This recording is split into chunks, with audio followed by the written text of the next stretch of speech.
ありがとうございます。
How's it going, everybody? I am Kyle from Fantasy Forge Studios, and we are back with some more Adventures in Middle Earth, episode 37.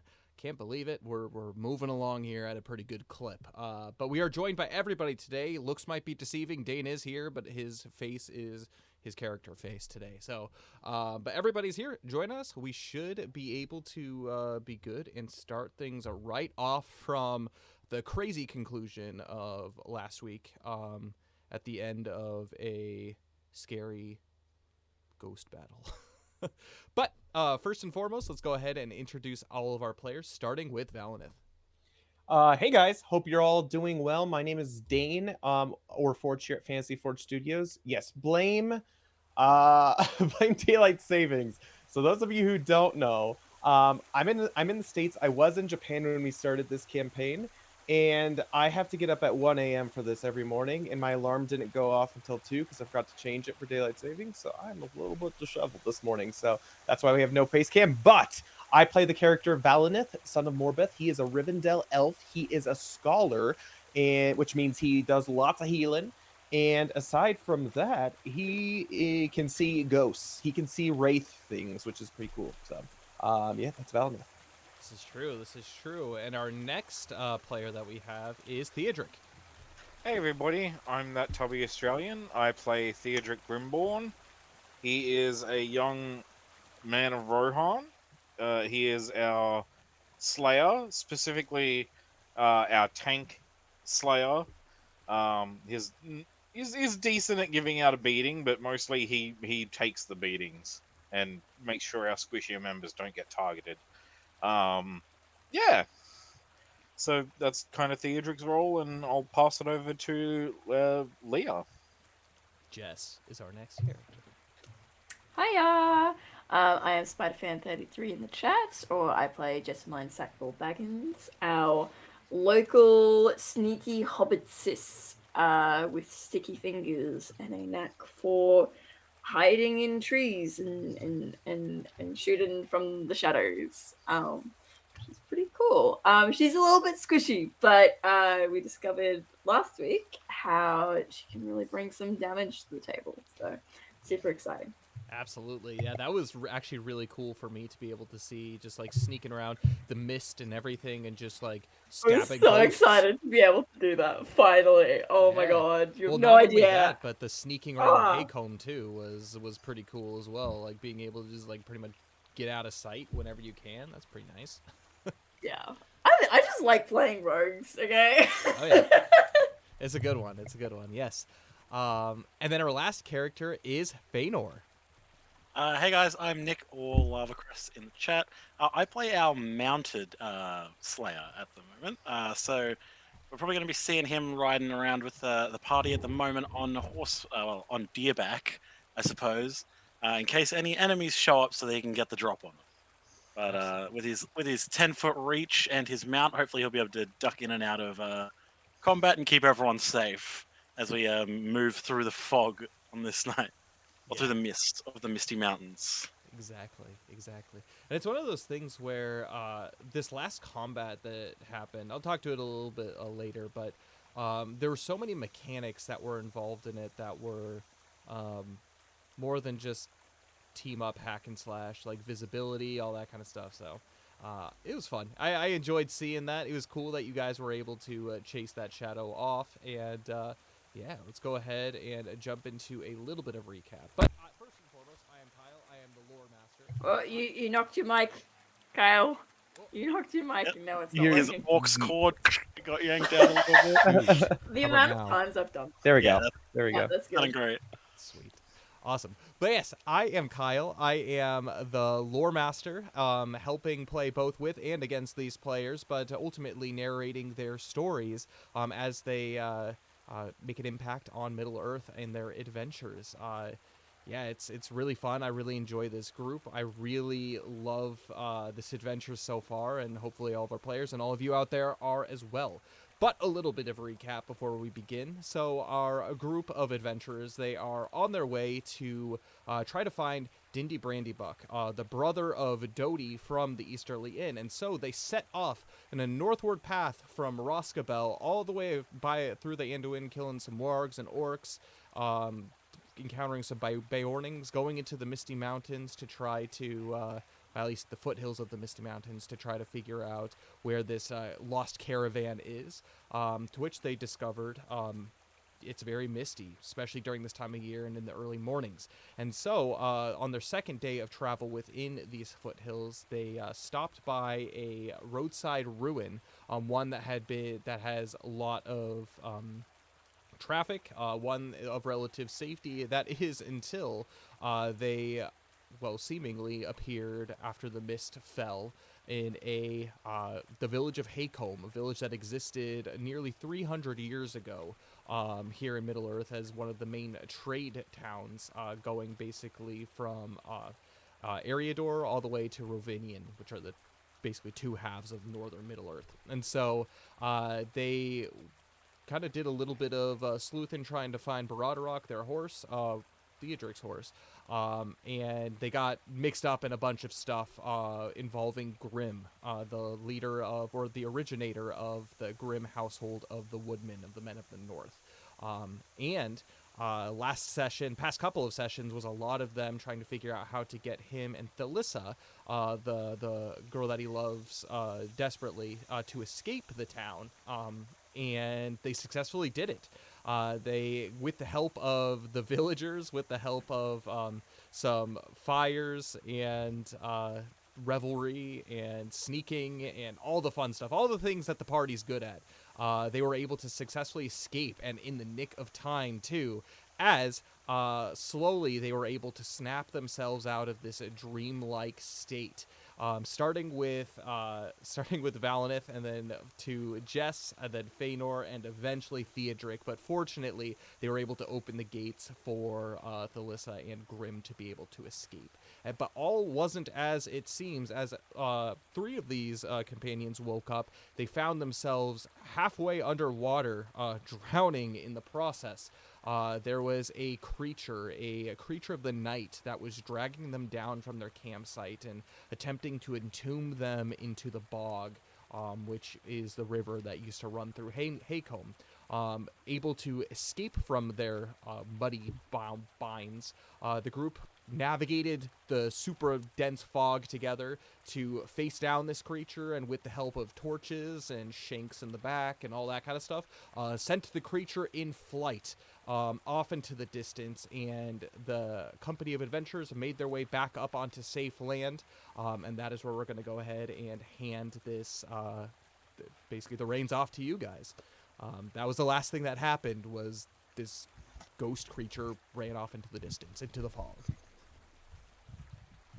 Well, that was quite an adventure. How is everyone doing, by the way? Valinith's trying to squint through the fog to see if everyone's doing all right as far as their HP goes. I think Valinith was the only one who didn't get hit that entire time, right?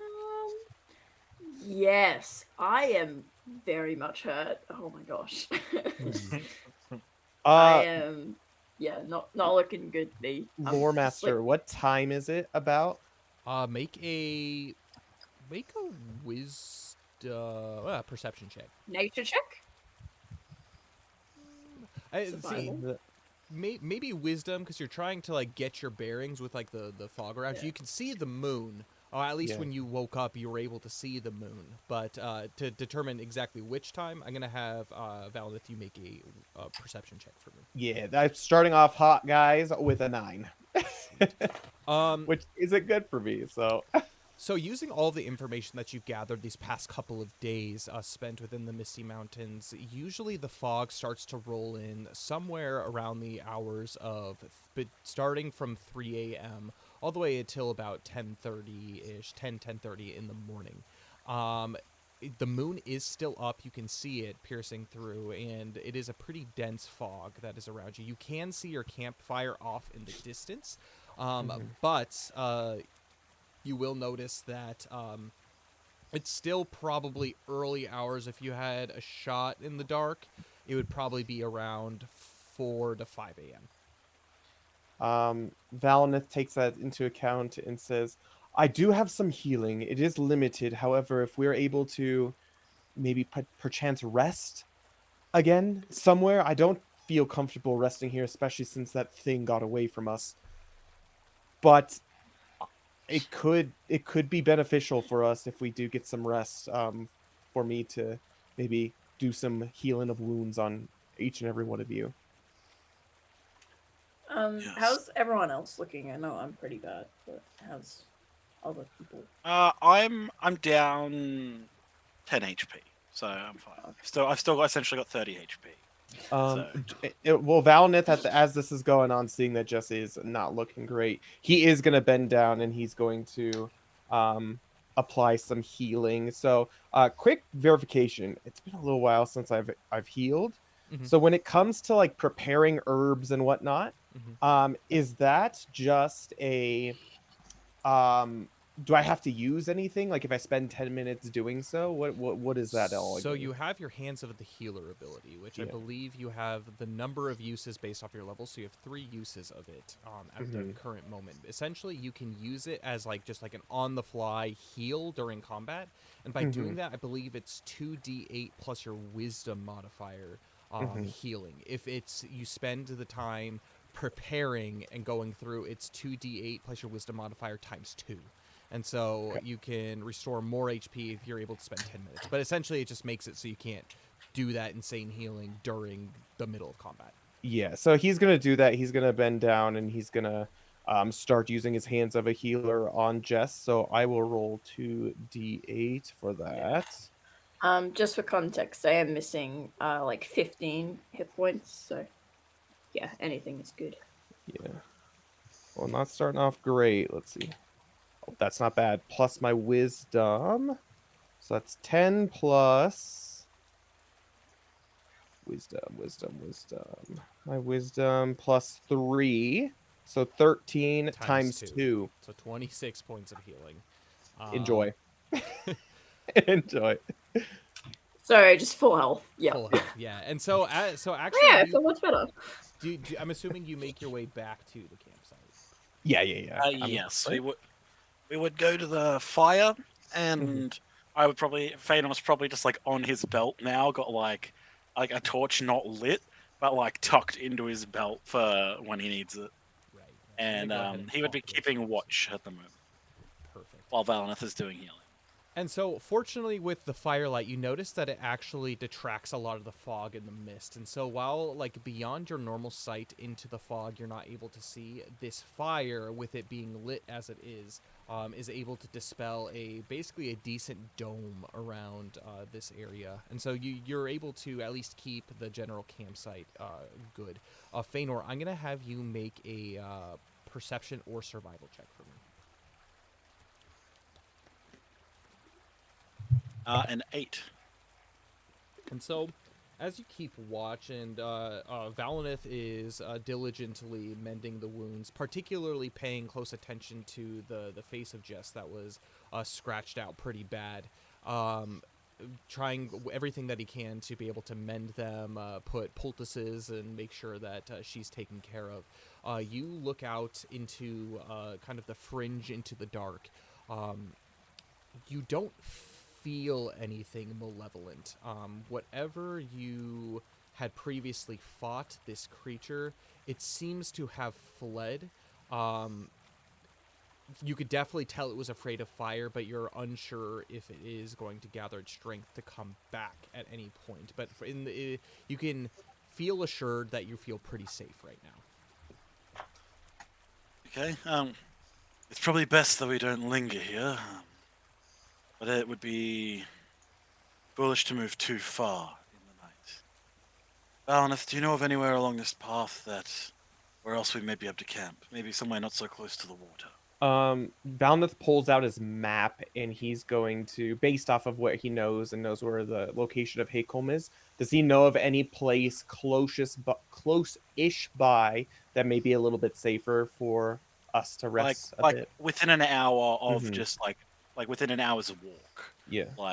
Because traveling through fog and everything and going slow, that's There are rumors, Valnith, something that you were actually contemplating the night before. It seems like a long time ago, but I guess earlier that evening, about around here there is actually a place that is a mystery. But what you do know is Thorin's company did come here, being beset by wolves from the Misty Mountains. They climbed up into trees. And there was a old forest that used to be kind of in this general area, kind of small wood, less of a forest, more of just like a light wood. But there is a particular site that does send off comforting energy, actually, from that you've been able to see it once on your way through. Essentially, it's a little bit west of where the group currently is, a little bit off the beaten path, but if you make your way upwards in that direction, you will eventually run into essentially 5 kind of almost skeletal trees, and in a circle around it, there is basically this scarred, burnt land from where Gandalf and his fiery magic drove off the wargs. But there is also rumor that there is a magic that still lingers in that area, a magic of safety. Okay. Valnith will relay that information to the party and suggest that everyone as well light a torch as we're going through. It's not just the one person, but everyone has a torch in hand. Because the fog is dense, it's going to be having as much light as possible to avoid getting lost is preferable. Oh, and Valneth, as this is going on, as the wraith thing disappeared, he was going to go and just look for the torch that he dropped as much as possible in that general vicinity before all this happened, to try to grab it if he can. Sure. So as everybody, the one dropped in the Yeah, water. in the water. Right? He can't use it. He's got to get it dried out, but he doesn't want to lose the torch either. So, Yep, that sounds good. yeah. Okay, you make your way down to the water. And are you doing anything to try to light your way, or are you just feeling around? Yeah, in so fog? Valnith has like 5 torches, so he'll Okay. just take out another one and just look around with Okay. a lit torch. Yeah. All right. Yeah. So you make your way down here. I'm gonna have you make an investigation check for me. Oh, are we doing this now, or was this a beforehand thing? I thought it was beforehand, but I mean, I can Sure. still make This could be a beforehand. Theodric, do you want to join in the endeavor? Theodric, before we leave, would like to use his knowledge of the area compared to how Haycomb used to be. Okay. To specifically see if he can find the stable that Grim and Thalissa were hiding in. Okay. So this is your first time making your way back to the fire. This is your first time kind of taking in everything. The river definitely looks different. It's more still. It's more bog-like. It's not quite stinking, festering bog, but it's definitely more still and stagnant. But you get your bearings kind of on the general area and the general shape. This, where you set up camp, looks to be essentially the front doorway of the Falling Goat.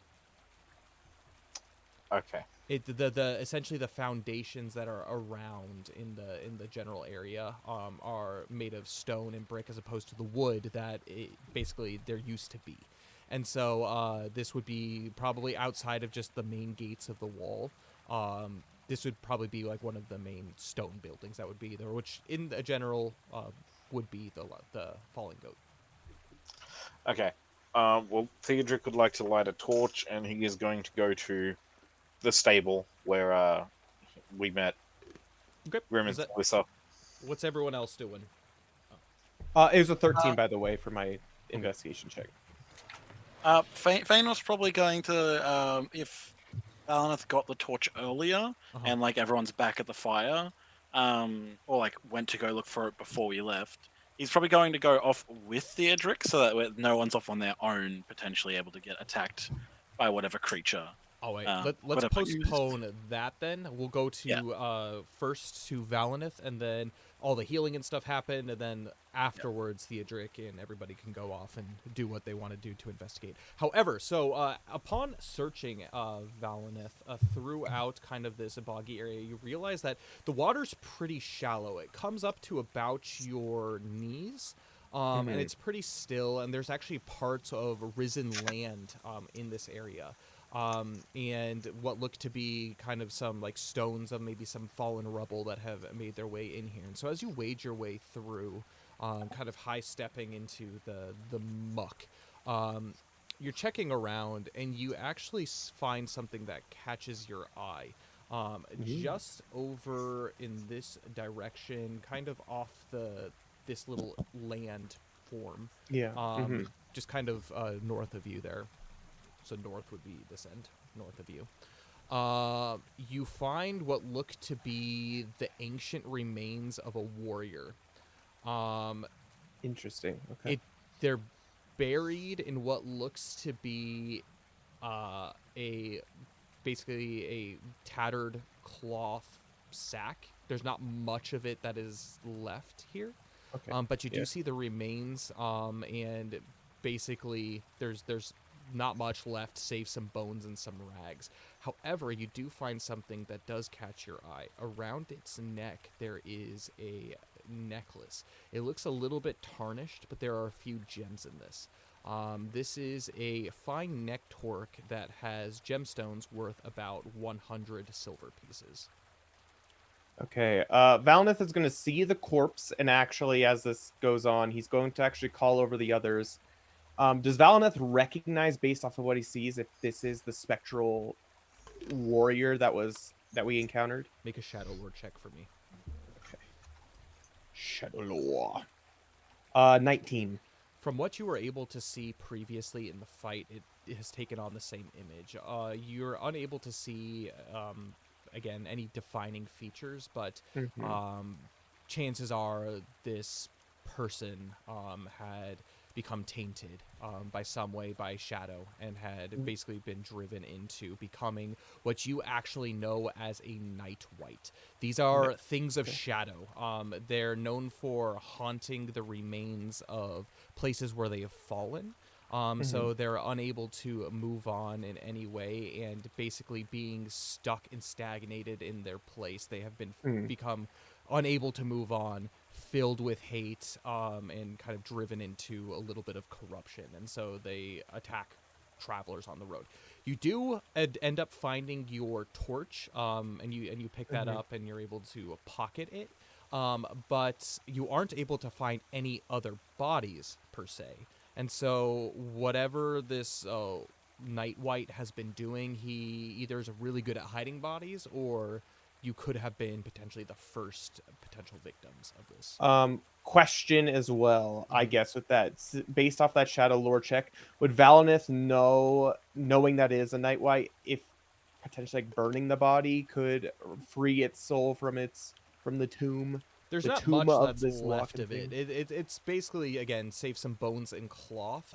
You could attempt to throw the bones in a fire, but chances are you'll have to wait a long time before they're dry enough to actually catch and burn, being soaked in this water. Well, Valineth will give it a elvish prayer of healing of sorts, hoping that it finds its way out of the shadow into the light, doing whatever he can to do so at the moment. He is going to see the necklace, and he's going to ponder and see if it has any shadow associated with it as well. Okay. Make a Shadow Lore check for me on that.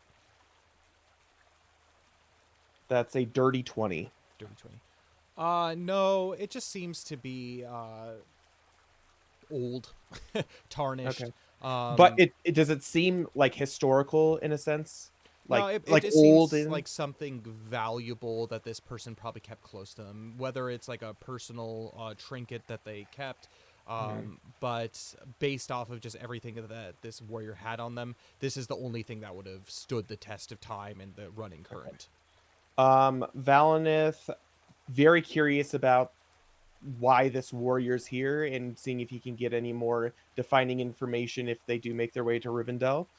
He will take it so that he can give it to Elrond to potentially identify the person of who this is. Okay. So he'll take Perfect. it. All right. And so with that, you return to group. You make quick work of helping Jess recover and all of that. And you guys are able to kind of secure your perimeter a little bit before Theodric and Feanor set off. Jess, you are feeling much better. Do you want to head off in that direction with them too? Deirdre and Faina are gone. Yes. Where the two of them are going. Yeah, I'm just gonna sit and like sort of feel my face and see if I can like figure out if this is gonna scar at all. Absolutely. Make a medicine check for me, Jess.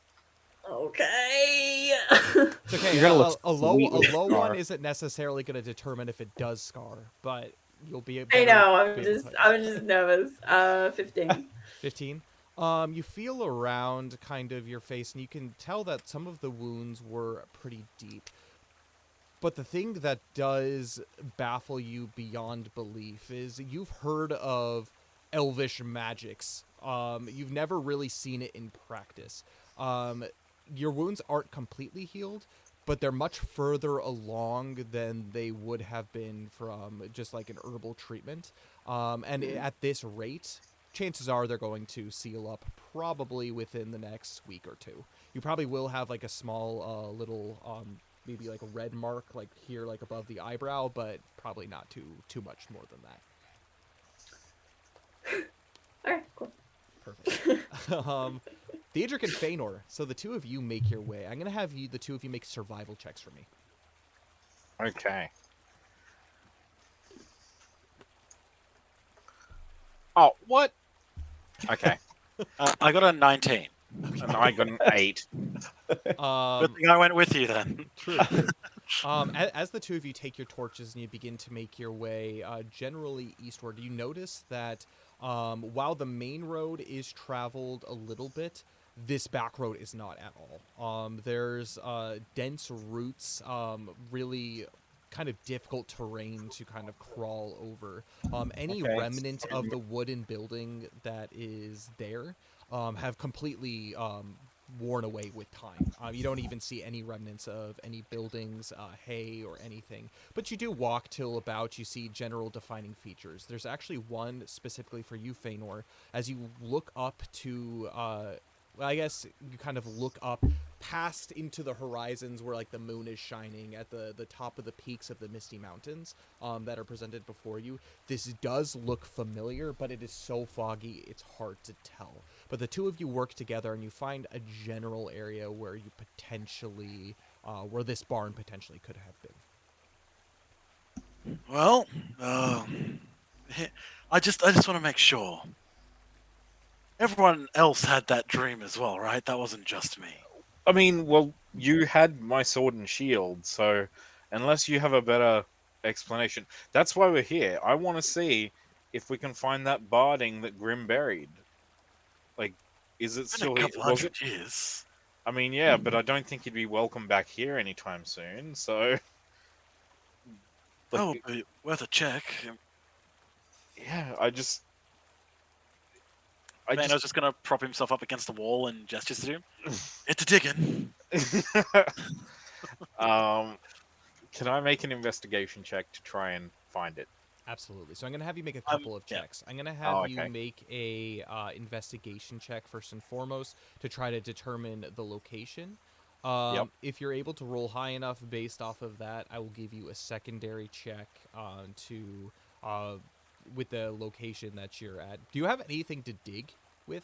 First and foremost. They should. I mean, didn't we buy all of those? What are they Oh, called? we did buy The equipment, packs, but the equipment who's packs or whatever. who's got it? Who's got it with them? I don't know if those count. Yeah, with... they didn't come with like shovels or anything like that. Oh, gotcha. There we go. You can attempt to dig. Clearly it I'm was. just throwing out there. Did Grim have anything to dig with? Like, it wasn't that deep, was it? Yeah, like the typical like stable materials that are there. Even that's if it was a poop shovel or something, like there's probably something there to help him. Oh look, Okay. there's a medium-sized rock, about twice the size of your hands. You can use that to scrape some of the dirt aside. I got a 17 on my investigation check. Okay, Oh, you're good. able to dictate an area. Actually, there's one thing that stands out to you.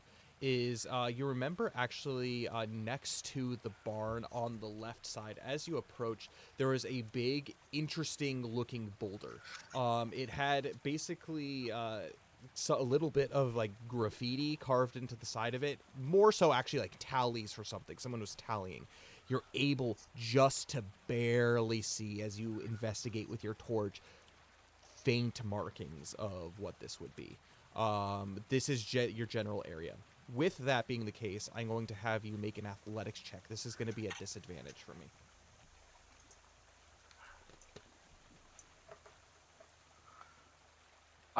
21. A disadvantage? Oh, At disadvantage. my gosh. Oh my god. Yeah. You take a few paces, and you're able to kind of see the back corner, exactly where Calum pointed.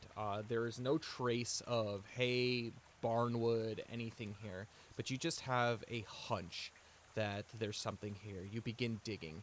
You do exactly as Feanor said, and you take up this rock and you begin digging. And after probably about 30, 45 minutes, you hit something hard.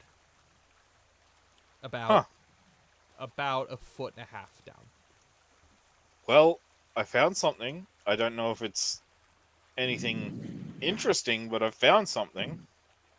Can Feanor see if he can intuit based on the sound if it was just another rock that he hit? Did it just sound like two rocks hitting Make each a other? nature check. Make a nature check.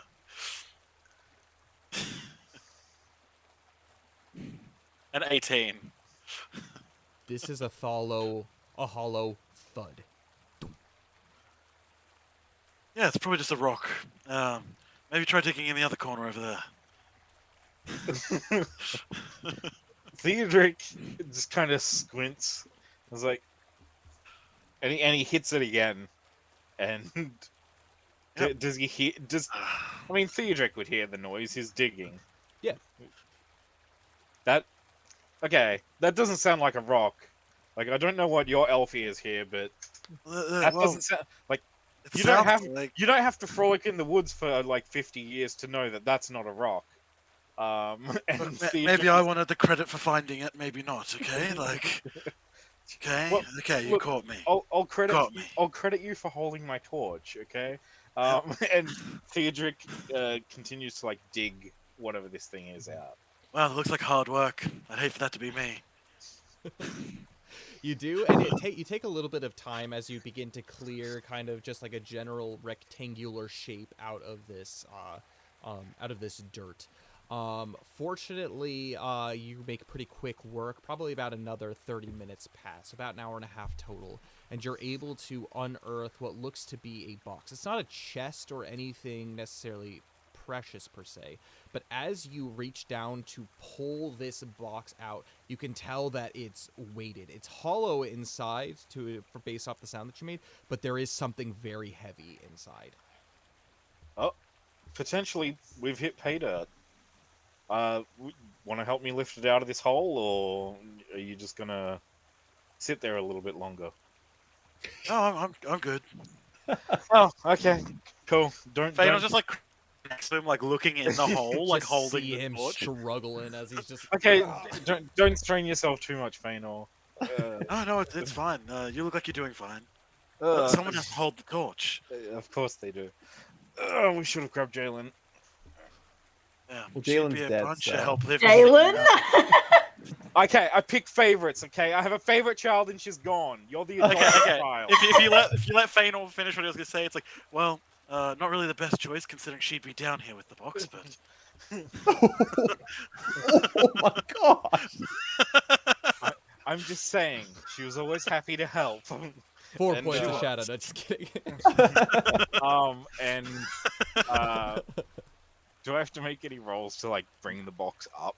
No. No. You basically you take your time doing this, and you're able to, with basically just some fancy finagling, take it out and pull it out on. This is a box that doesn't look like it was hastily put together. The nails that are inside the top of the box still hold firm, and the wood looks. It's barn wood, but it looks actually in very decent condition. It hasn't rotted or anything of the kind. You will have to make a check to attempt to open this or smash it or whatever you will intend to do with this box. Okay. Is it like nailed shut? You said. It's nailed in the four corners, and so there's basically like these iron nails that have been placed in. I'm gonna take my belt dagger and kind of like wedge it in and try to like pry the box open. Okay, I'm gonna have you make a dexterity check for me. Dexterity check. Boop. 10. 10.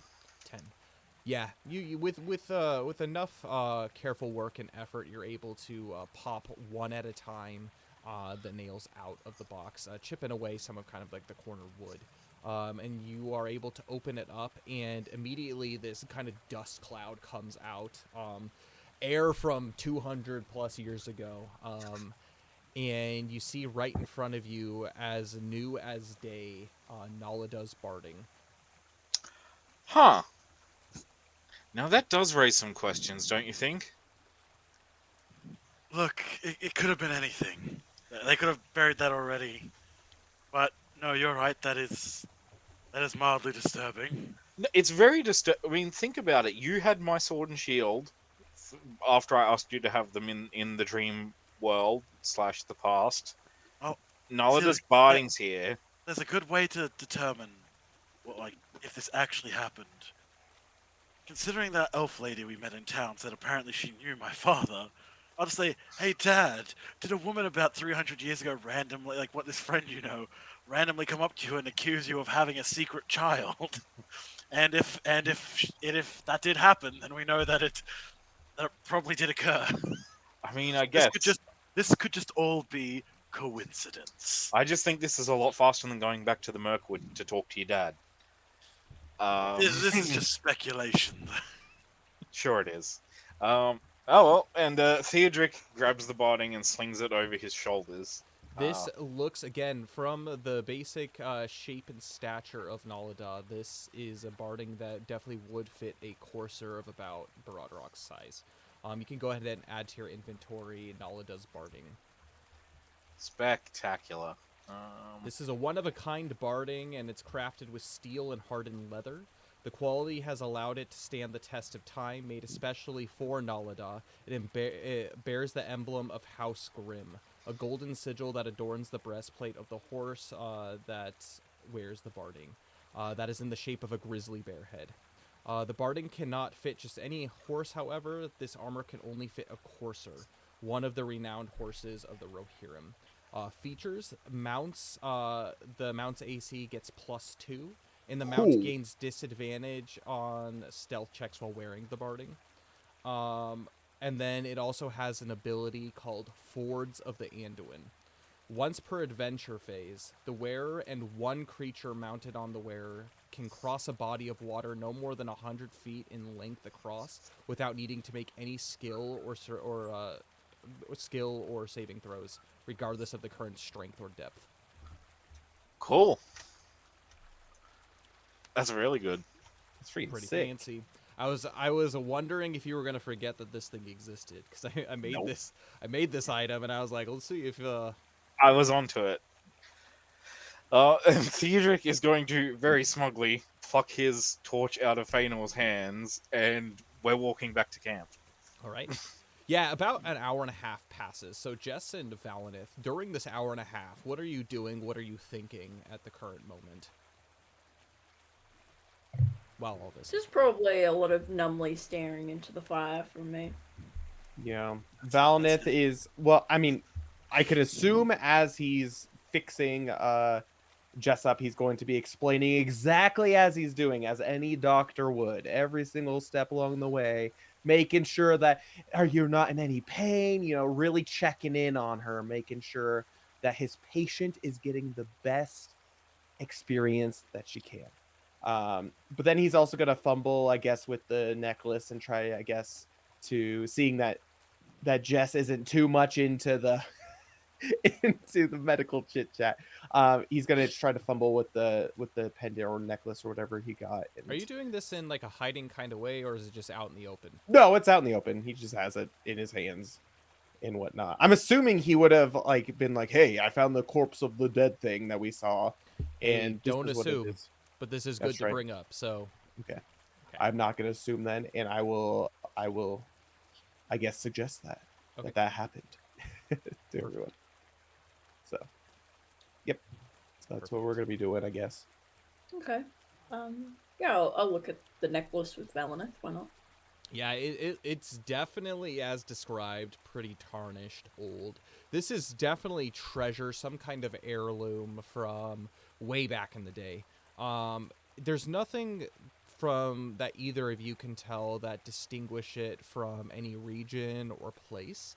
But it is special. This is something that has like it's made of gold. You can tell, and there are a total of 4 gemstones within it.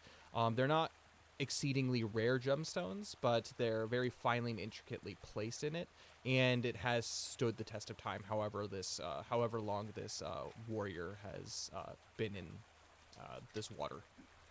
Well, cool. So is it tarnished or not tarnished? It's tarnished a little bit. The gems are not. The gems are flawless, but the gold work is Okay. tarnished. Well, this seems pretty fancy. This must have been a soldier of renown, I'd assume. I can recognize a family heirloom when I see one. Well, maybe Lord Elrond, when we pass by Rivendell, can maybe identify this being, and hopefully we can set him from his shadowy prison, set him free. The shadowy prison. Wait, is his soul encaptured in that necklace somehow?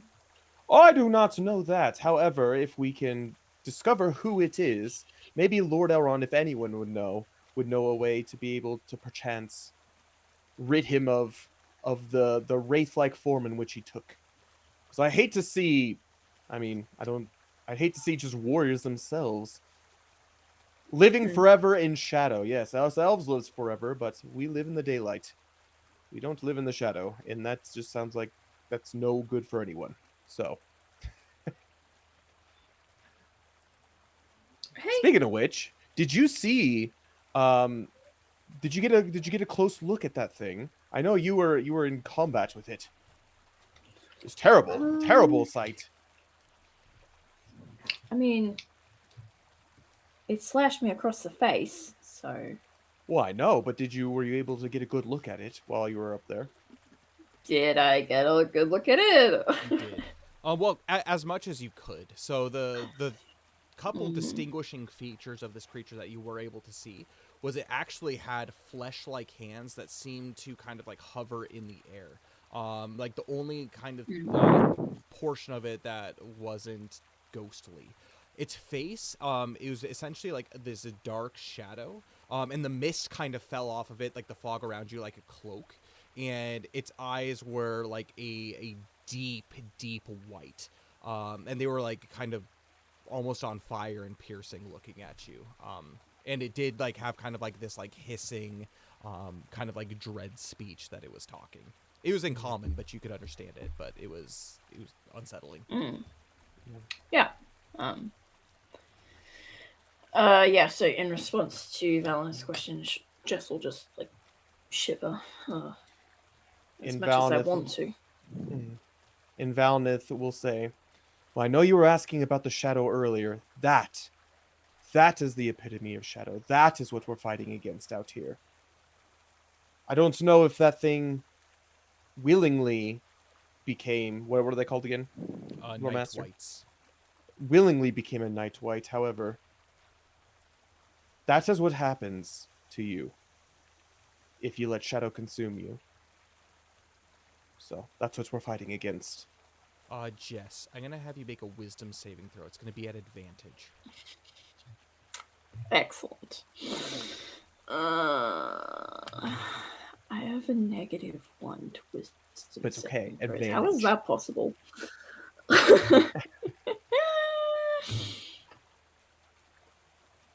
That's not too bad. 12. 12. Yeah, this is a memory that's going to linger with you. And the words that Valinith had spoken kind of start to settle in a little bit. You've seen shadow in its many forms, whether it's the shadow of the forest, shadow and wargs and goblins, but this is something beyond anything that you have seen before.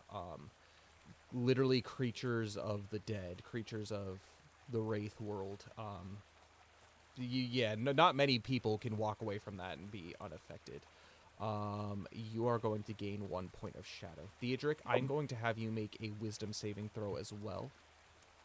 Okay. I'm sorry, Jess. Sorry. This is your fault. I know. I got a 11. You also gain 1 point of shadow from the You just experience. gotta try and catch up on all the points of shadow. That's what's happening here. Valma's just evening If the points. I wanted to speedrun becoming a ring wraith, do you not think I could do that? I Oh, could man. 100% It do is that. Freaking so Hobbit easy in race. this game. Kyle easy in has this given game. me I so many kill all my entryways into companions in shadows, their it's sleep. I great. instantly fall to shadow. But Kyle, I resisted all of its fear effects. You did resist its fear effects, but you've never seen anything like this. Yeah, I wasn't scared of him though. I stabbed him a lot. Neither was I, but you know what? You've been traumatized by having your pretty face ruined, okay? Oh, snap. That's would the traumatize first a lot thing of he people. says when he walks up to the campfire. And Valinith assures, just don't jealous you worry, don't it have will my pretty mostly heal up. Oh gosh. What were we doing? I forget. We are talking Speaking about shadow. Oh yeah. So like yeah, you just see like the realization, the terror like start to set in on Jess's face as she like pulls her cloak closer around her. And Valinith sees that and he kind of casts his eyes down a little bit and he's like, I understand, Jess, if this is too much for you. I know that for most people, this is a big burden to carry, especially the first time they encounter something as this. Even in my 778 years here on this Middle Earth, I've only encountered it a handful of times. So we're here to support you, but if we also understand if this is too much for you.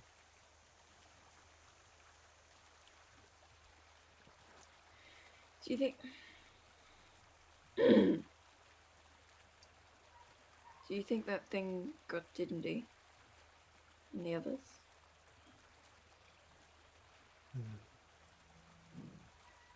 Would I know that, Kyle? I mean, it's completely up to you. You didn't, again, from your examination down at the water side, you didn't see any other bodies. Yeah. And we have been hearing the whinnying of ponies.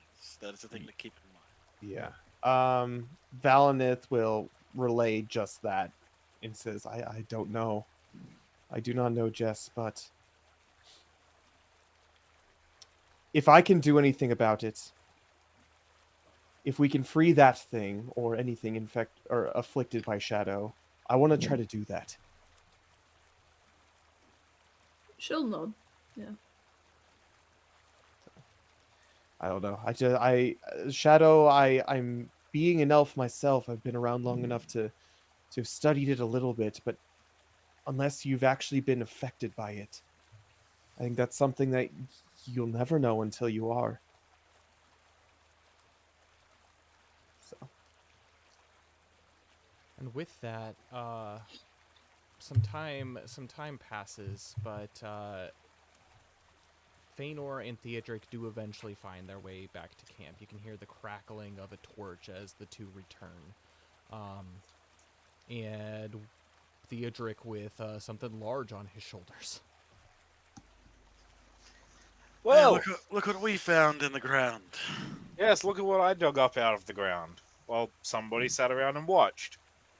And Theodric is going to carefully The lay the sauce. parting out. Oh, God. Wow, is that? Wait, well, this Yes. bears House Grimm. Wait. Did you find Knowledge's barding? No, yes, Nolado's barding was right where Grim said he left it. But that Look, was I- 300 I'm years still ago. convinced that this was the memory. Like these were like ghosts, and this was a memory of the place.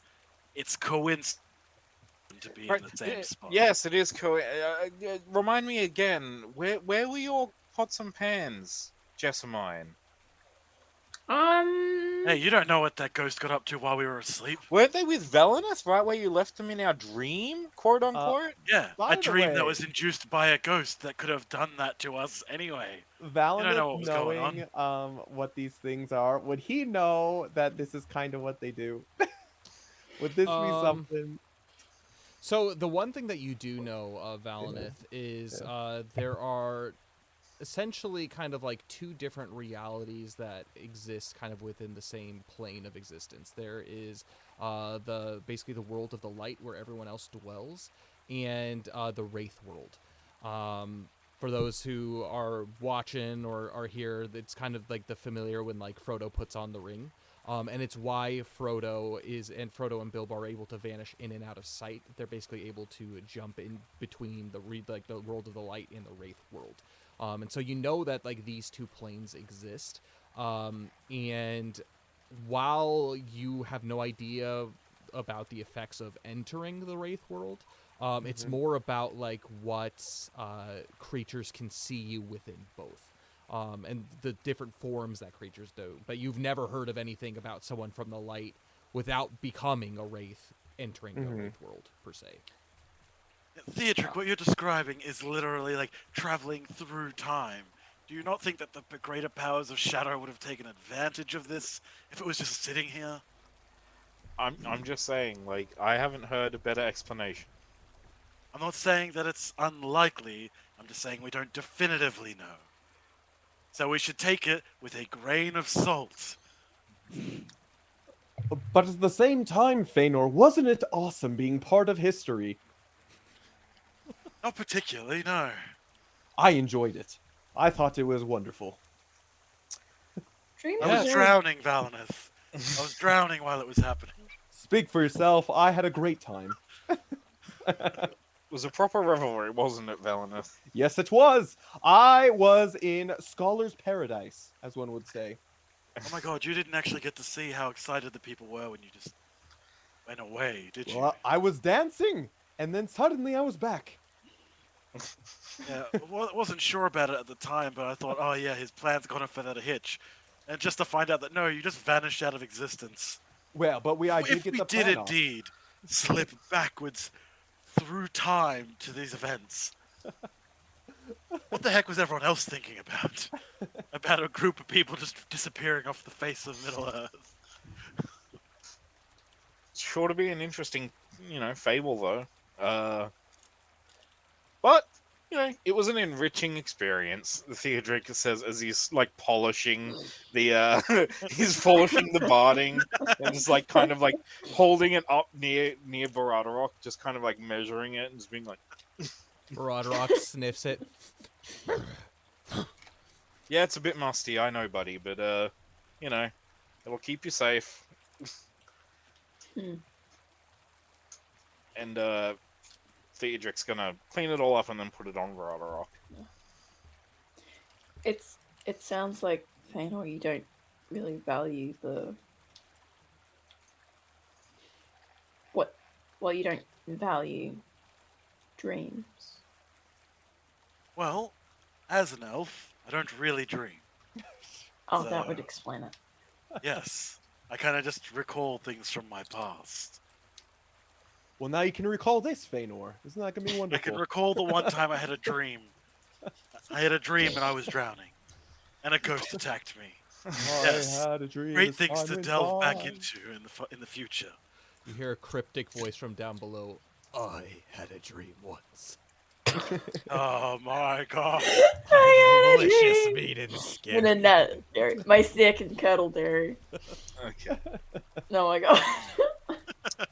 I'm gonna Look, listen to the Tangled soundtrack dreams right now. generally aren't like that, Feanor. And to be fair, that dream wasn't as bad as some of the things we've been through when we've been awake. You're right. I did fight and defeat Savage Taller. That was pretty good of me. Uh-huh. What's that got to do with it? Well, he's talking about the bad times and reminiscing on the good ones. It was pretty horrifying, but I guess that was worse than having a little dip in the middle of the night with a ghost. Yeah. What And was at that? least we got something out of it. Yeah. You got, I don't know, some cool scars. And look, if bling, some wow, that's a bit. The wounds are a bit fresh. I think maybe Jess is a bit self-conscious, Theodric.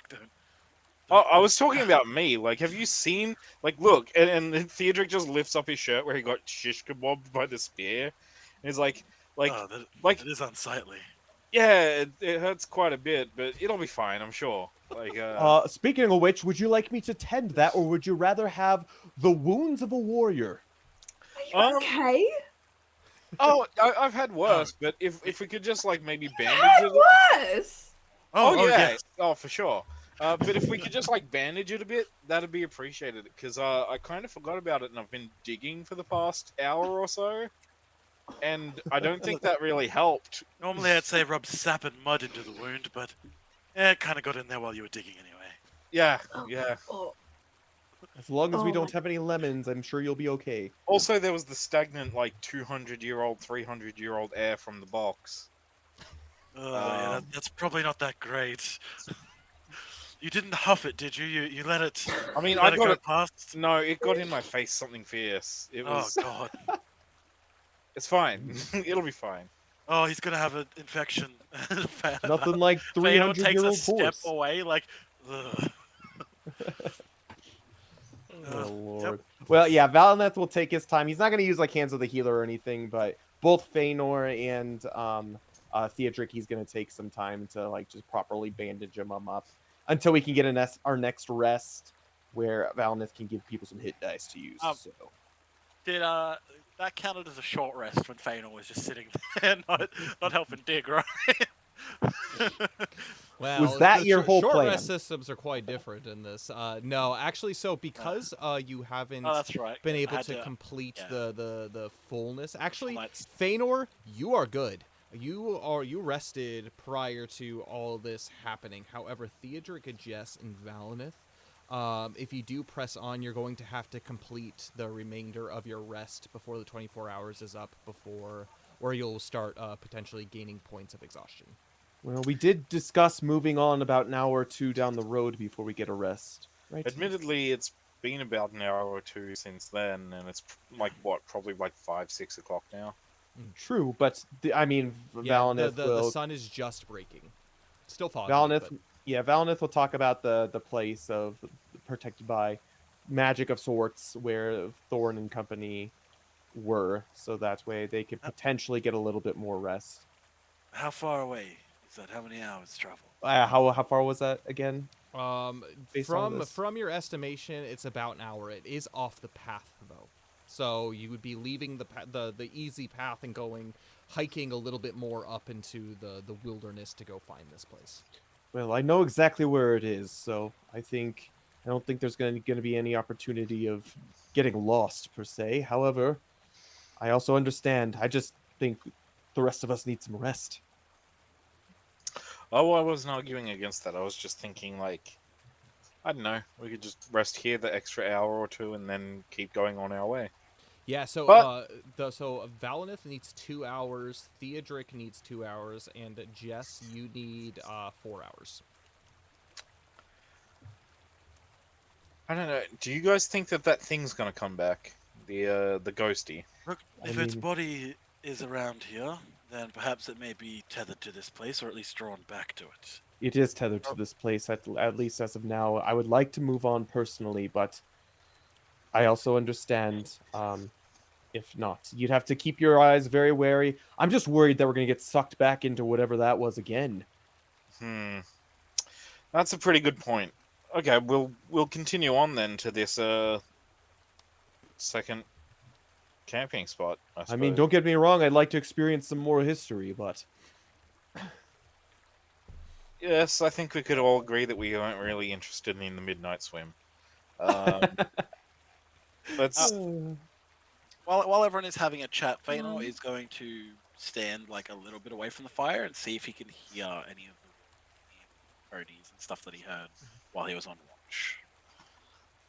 watch. Make a perception check for me. A Valinor, 10. this yes, Jess. this camping site that you have, does it have any fresh water, like a stream or anything close by? That's a good question, does it? From your latest understanding of it, it's a desolate place. It's a desolate place. If anything, it's probably it's far more daunting from legends of what this is, and there's only rumors that surround the fact that it actually has kind of some kind of magical essence. But orcs stay clear of it, wolves stay clear of it, so it's probably pretty safe from what you understand. Yeah. If we were to get to this, sorry, you guys were the ones chatting. I went off. That's right. Yeah.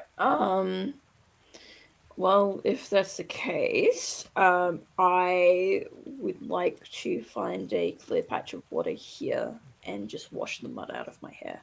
Oh, yes, of course. Take your time. It's only about an hour or so away, so... I'm gonna go and do that. Perfect. Cool.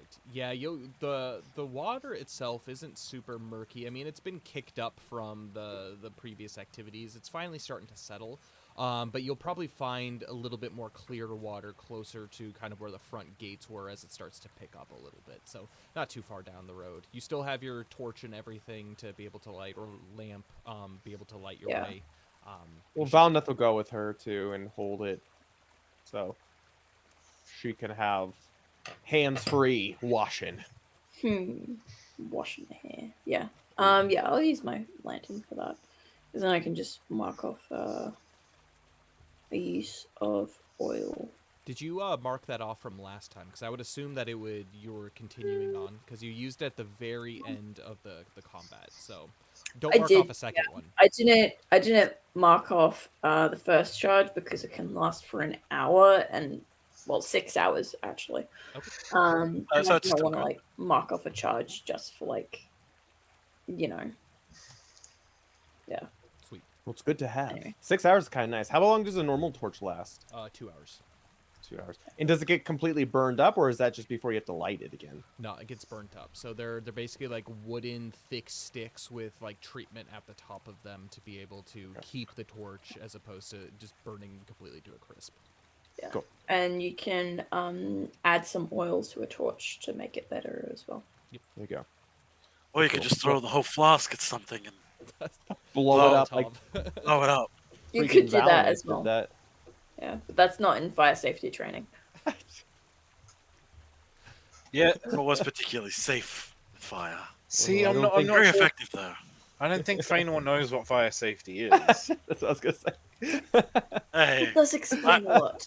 hey, I can know what it is and still disregard it. All right then.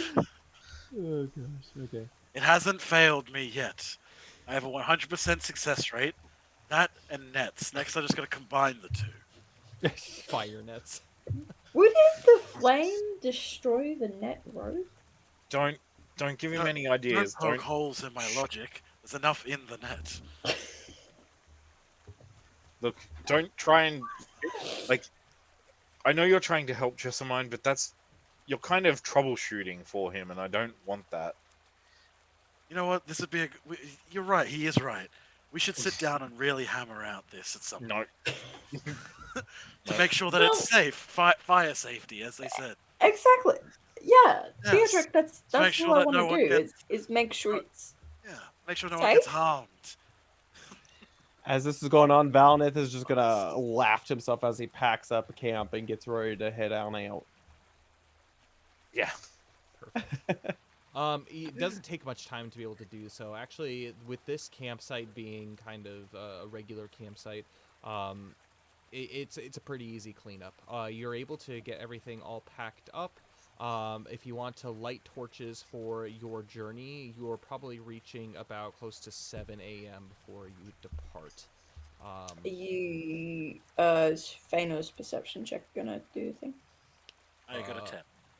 10. What was the perception check? To hear if I could still hear ponies. Oh, still hear ponies. You don't hear anything immediately. As you wait, whatever, maybe it was the commotion, but you're unable to hear anything kind of off into the wind. It's eerily silent. There's not even like really the sound of birds or like anything like that. It's just it's pretty. Yeah, it's quiet. Well, I think we move on from this place. Despite all the dreams and everything, it's being awake. This place doesn't feel great. Why did we stop here in the? It's supposed to be safe. I stayed here in my time passing through, and it wasn't like this. That's for sure. It did seem Everyone like a gives good the idea at the time. Mirkwood a bad rap. And Jess, actually, least- you've stayed here too. And I've stayed here as well, and it didn't have this problem. Well, I say we move on to this other camp. How long do we plan to stay there? Just long enough for everyone to rest, or? I think so. Maybe investigate the area. Of course, this is where Bilbo Baggins came through with his company. of Oh, forget about it. I've changed my mind. Did someone say Bilbo Baggins? You know, as soon as you said Bilbo's name, I did think of that guy's voice. It's okay, Jess. We're doing this simply to lure Dindy out. It could help. Dindy doesn't care about Bilbo. That's Dodie. I know, but he'll think that we're Dodie and he'll come to investigate. I feel like Dodie would have been That's 10 worse. times louder at this point. Oh gosh. Well, maybe we'll find some clues. Maybe historical artifacts of sorts. Like something left behind by Bilbo Baggins! Exactly. Maybe they buried treasure there. Who knows?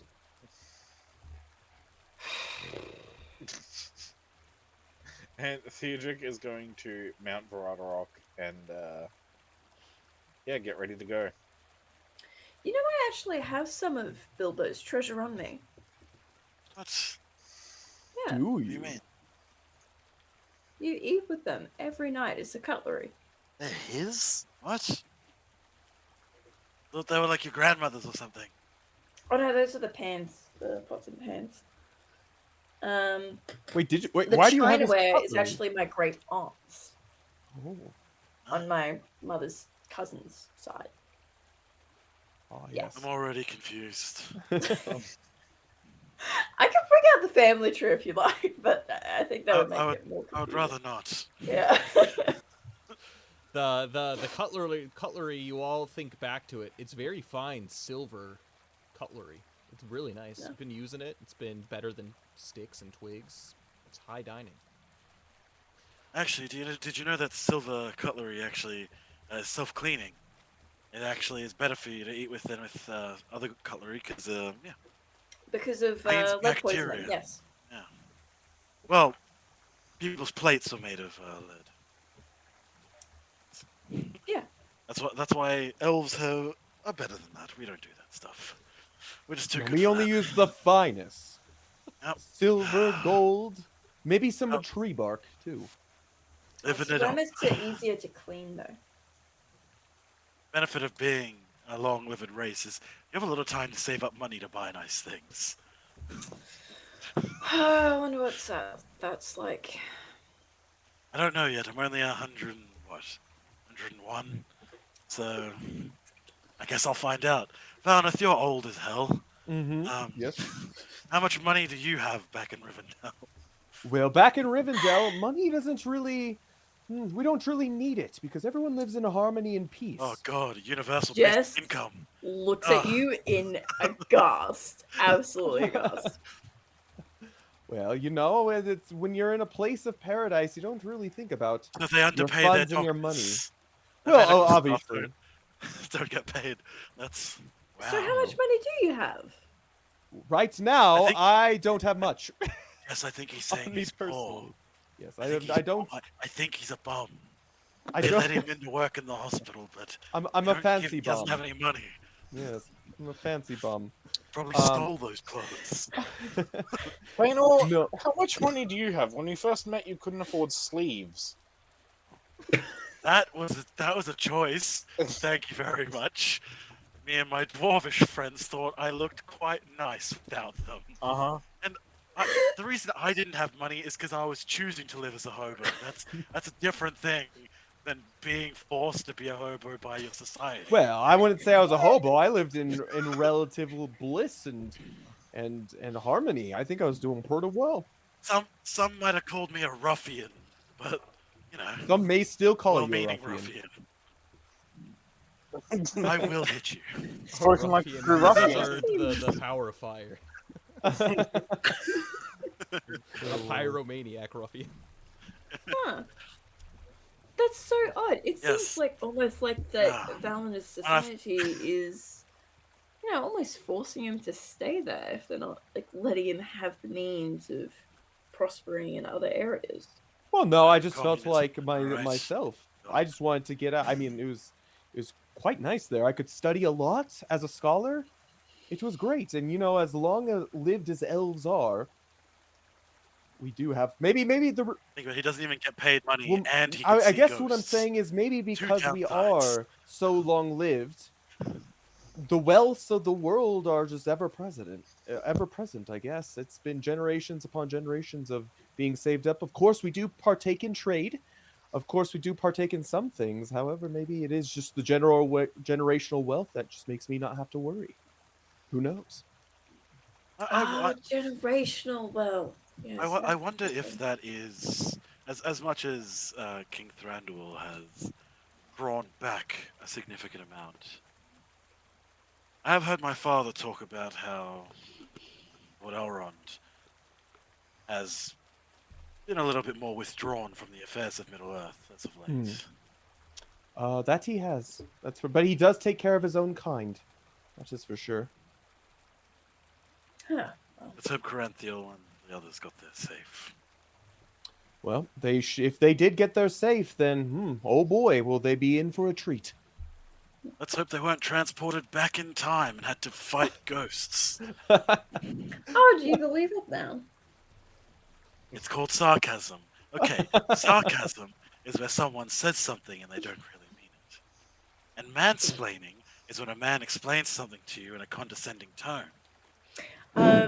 Traditionally, mansplaining is actually done by someone who doesn't really know what they're talking about to someone who is an expert in that field.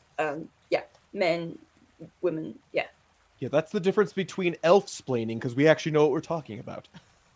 Yeah, I give him a fist bump. Yeah, see, we're good like that. And during Whereas this not like an conversation, e-hang sign, elf for life. and during this conversation, as it kind of comes to a close, you find yourself climbing higher and higher up into definitely off the beaten path. I'm gonna have all of you make survival checks for me as you make your way upward. This is less for getting lost and more for just like the relative difficulty of the terrain as you start to kind of get loose footing, rocky, as you make your way upwards. 21 for Valneth. Okay. 21 for Theodric. Don't spend them all in one place. I know, right? I'm just pulling up Nim's stat sheet to see. I got a 4. Oh, There you go. Do you I got a need rock. to roll for the animals as well? Yeah, actually, thanks for reminding me. Yes, for Nim and Broadrock as well. Yeah, that's Cool. Thanks. Well, Thanks I'm for that. riding him. Like that's what I said earlier, that I was going to be riding him. I bet you wish you had some sweet barding for Nim. I Look, wish I had a sweet bard named Jalen. But yeah. Well, she's dead. So I would prefer poor not soul. to have Nim take so many hits, but I don't know. It just seems a bit unwieldy. Maybe if we got a custom set made for him. Okay, that's a 19 for Barada Rock. Oof. Jesus Christ. Okay. Okay, so a 3. Yeah, you make your way up kind of into the hills, and you come across a relative kind of sheer cliff. It's this big overhang that stretches way out from the mountains themselves, but it probably rises about probably close to 150, 200 feet upwards. There's a small path along the side that you can potentially take to do so. This is an arduous trek, specifically for Jess and Feanor. Perhaps it's one of those things where your conversations have gotten so basically now that you have come to the place of realization, you're just like, I'm freaking exhausted. I don't know. You're just tired. This is a tough climb. I'm carrying like heavy pots and pans, ceramic plates. Okay, I am over Fine encumbered at silverware. this point. For Yeah. sure. For sure.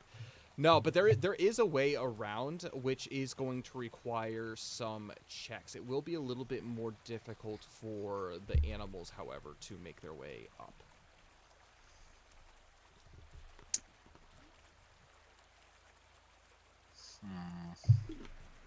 Okay. I'm doing fine. I don't know what you're talking about. Keep up. I am trying. Look, Nim's Oh, not, this is steep. This is steep hill. Nim's not used to this more rocky environment. He's taking his time. Don't want him to break a leg. The air is also starting to feel a lot thinner as well as you climb up. Oh, this is lovely country, isn't it? Never to I get to choose know. between ghosts and a dirty bog, or this hill and all these burnt trees. That was sarcasm. Yeah. Oh, I'm winded. Oh, yeah, that's good. That's good. Yes. Cardio is important. Keep up. Keep up. Jess and Oh, Feanor, I know a good cardio routine. I'm gonna have the actually. two of you. I'm gonna have the two of you make Constitution saving throws for me. Oh gosh. Oh, here we go. You got it, guys. Believe in you. Have I rolled higher than a 10? I got a 13. 14. 14. You're able to catch your breath before moving forward. You do not gain any points of exhaustion. You are Right. conserving your energy decently. But the decision is before you. There is this large cliff. You're basically at a dead end unless you wish to go back. At this point, it is about, what did I say, 8 a.m.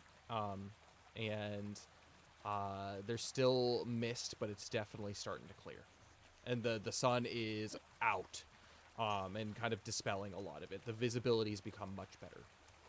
Go. Are we? Whew, are we there? I mean, we're good to. You have to climb this cliff, otherwise we'll have to turn back. There's a you small can way get- around, but there is, and the animals will have some difficulty climbing. Maybe we can cheer them on. Go, Barada, go, Nim. Look, You can look, climb this cliff. Jess okay, stop looks embarrassing at yourself. Balineth like he's grown a second head. we appreciate the enthusiasm. cheering, I the suppose. enthusiasm, but let's just go around the cliff, eh? But, Yeah, I'm not taking Nim up that seems like a death trap. All right, we'll go the long way around, I guess. You continue walking for probably about another 15 minutes, going this long way around. It does gradually start making its way up higher and higher into kind of the mountains. It seems that this is leading to some kind of overlook. By the time you reach the top, you find exactly what the rumors had said. Completely a desolate, basically a rocky steppe that stands out, and you can see everything as far as the eye can see from Wilderland, even through this mist. It doesn't lay quite as heavy here. And in the middle, there are these 5 trees that stand. Basically, they are blackened, almost gray-like, and they stand tall, but the rest of the forest around is burnt. Jess, I'm going to have you make a nature check for me. Ooh, Jess specifically. Jess specifically. That is absolutely fascinating. Oh, I got an 18. That's pretty good. You see a flower, actually a set of flowers that line the ground. These immediately pique your attention. You've seen these before. In fact, you have seen these growing in Bilbo's garden. Wait. Everyone stop. Stopping. And I go and pick the flowers. Perfect. Oh, suppose she's going to make another flower crown. They are fiery Cool. red as you approach, so much so that it puts any other red flower to shame. Red roses, got nothing on these. And the one Fire, thing that you say? fiery, yes, absolutely. And as you basically reach down to grab these, you sense something, almost kind of like this presence in a way. Kind of a deep reverence as you reach out to grab. Does anyone else recognize these flowers? Probably not. Well, those Do are I some know what nice these flowers. actually do? You have no way of knowing. You've never seen them in practice or use. Okay then. I'll just like Valneth will sniff one.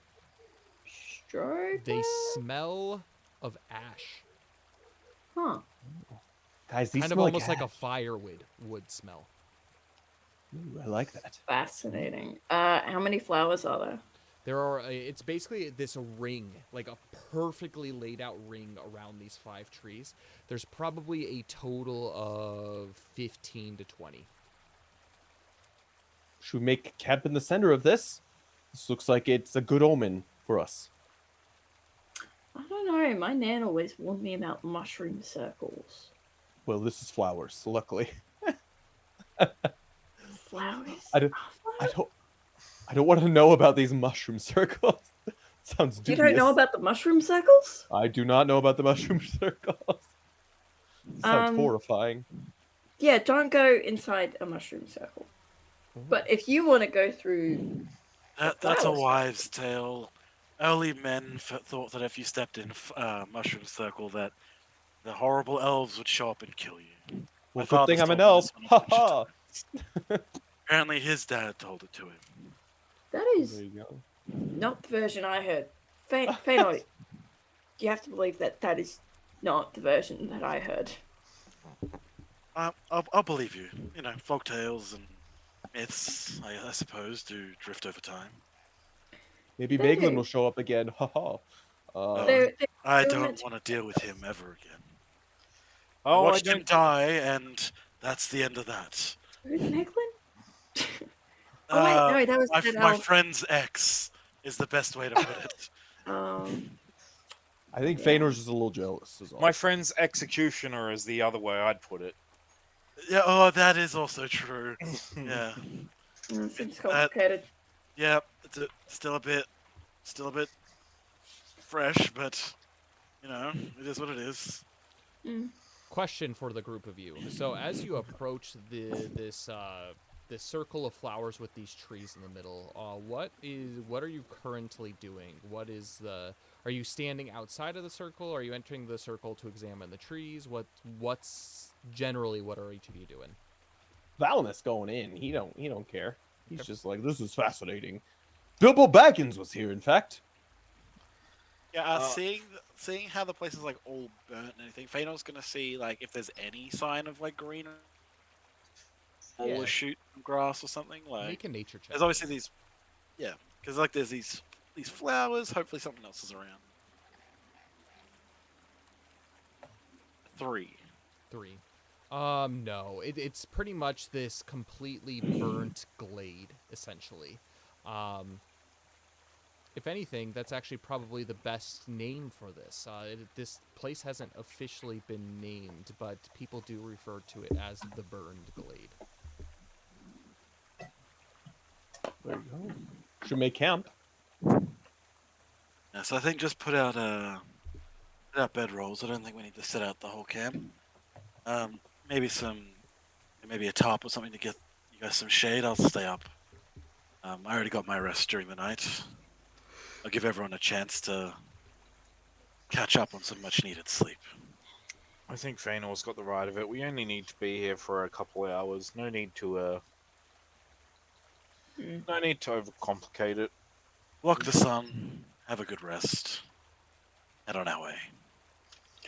Is there any like stray flowers that aren't part of the main circle? There are not. Huh. Can I try and like see if I can find like seeds or any cuttings that I could take with like out disturbing the ring? Yeah, make a nature or a investigation check. Perfect.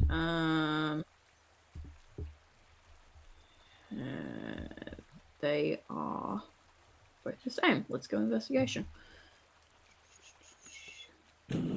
9.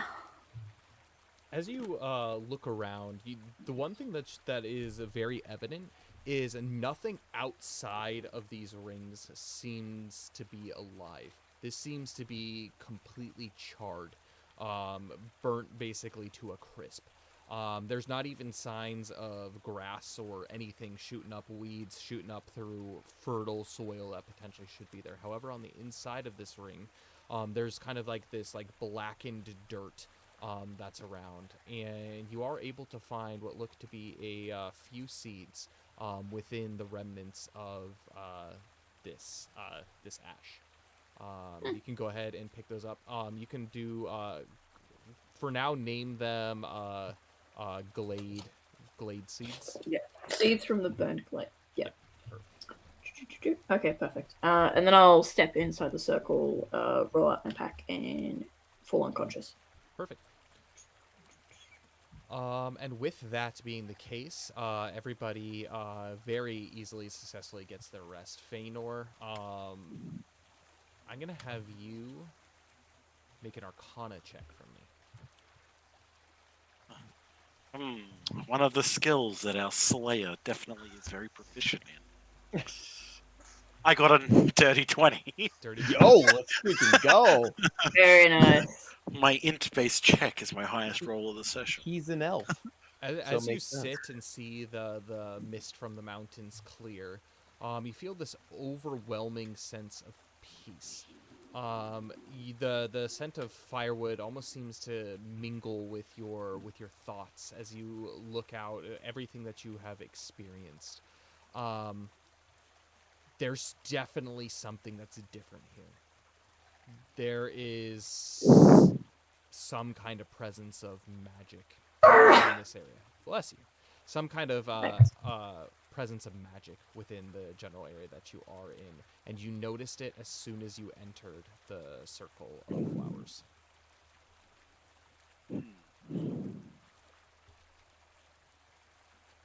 Yeah, Feanor's just going to take note of that, and he's probably going to, like, while the others are sleeping, he will, like, set up, he'll, like, smell some of these flowers, and stuff like that, but other than that, he's probably just going to wander in, like, the immediate area, probably going no more than 30 feet from where the group is, but seeing if, like, when he returns and stuff as well, if that same feeling is there, or if it's, like, just in that circle, or if it's around. It's just in that circle. And mechanically speaking, from here on out, if you ever decide to come here, visit here again, as long as you remain within the circle, you have advantage on all attack rolls, saving throws, and charisma intimidation checks until you fail a roll. Once you fail a roll, your benefit is canceled for the remainder of combat or until the end of basically a fellowship phase or adventuring phase. As long as you're within the circle. That's pretty sweet. Yeah. This is a very safe place to camp. That's the essentially the essence that you get. Strangely empowering. I have to bring it up to Valneth. Maybe it's something that he can note down in his book when he gets up. 2 hours But yeah, pass. Feanor is Valneth just going to more or less wait. He's not going to do much more other than keep watch. And one by one, everybody begins to wake up, starting with Valinith, and then Theodric, and then eventually Jess. But before that happens, Feanor, as you are examining the general area around, probably close to around the time that Valinith does wake up, you actually begin to hear the sound, a very familiar sound, of whinnying on the wind.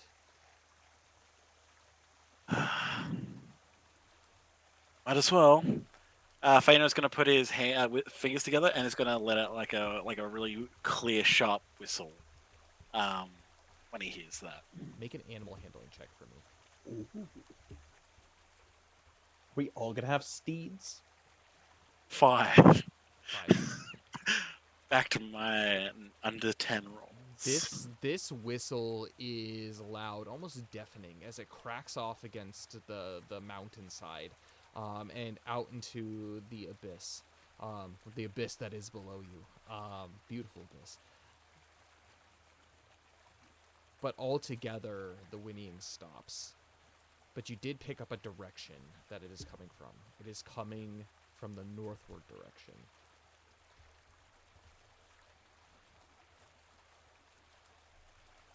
Okay, yeah, Feanor's going to make note of that.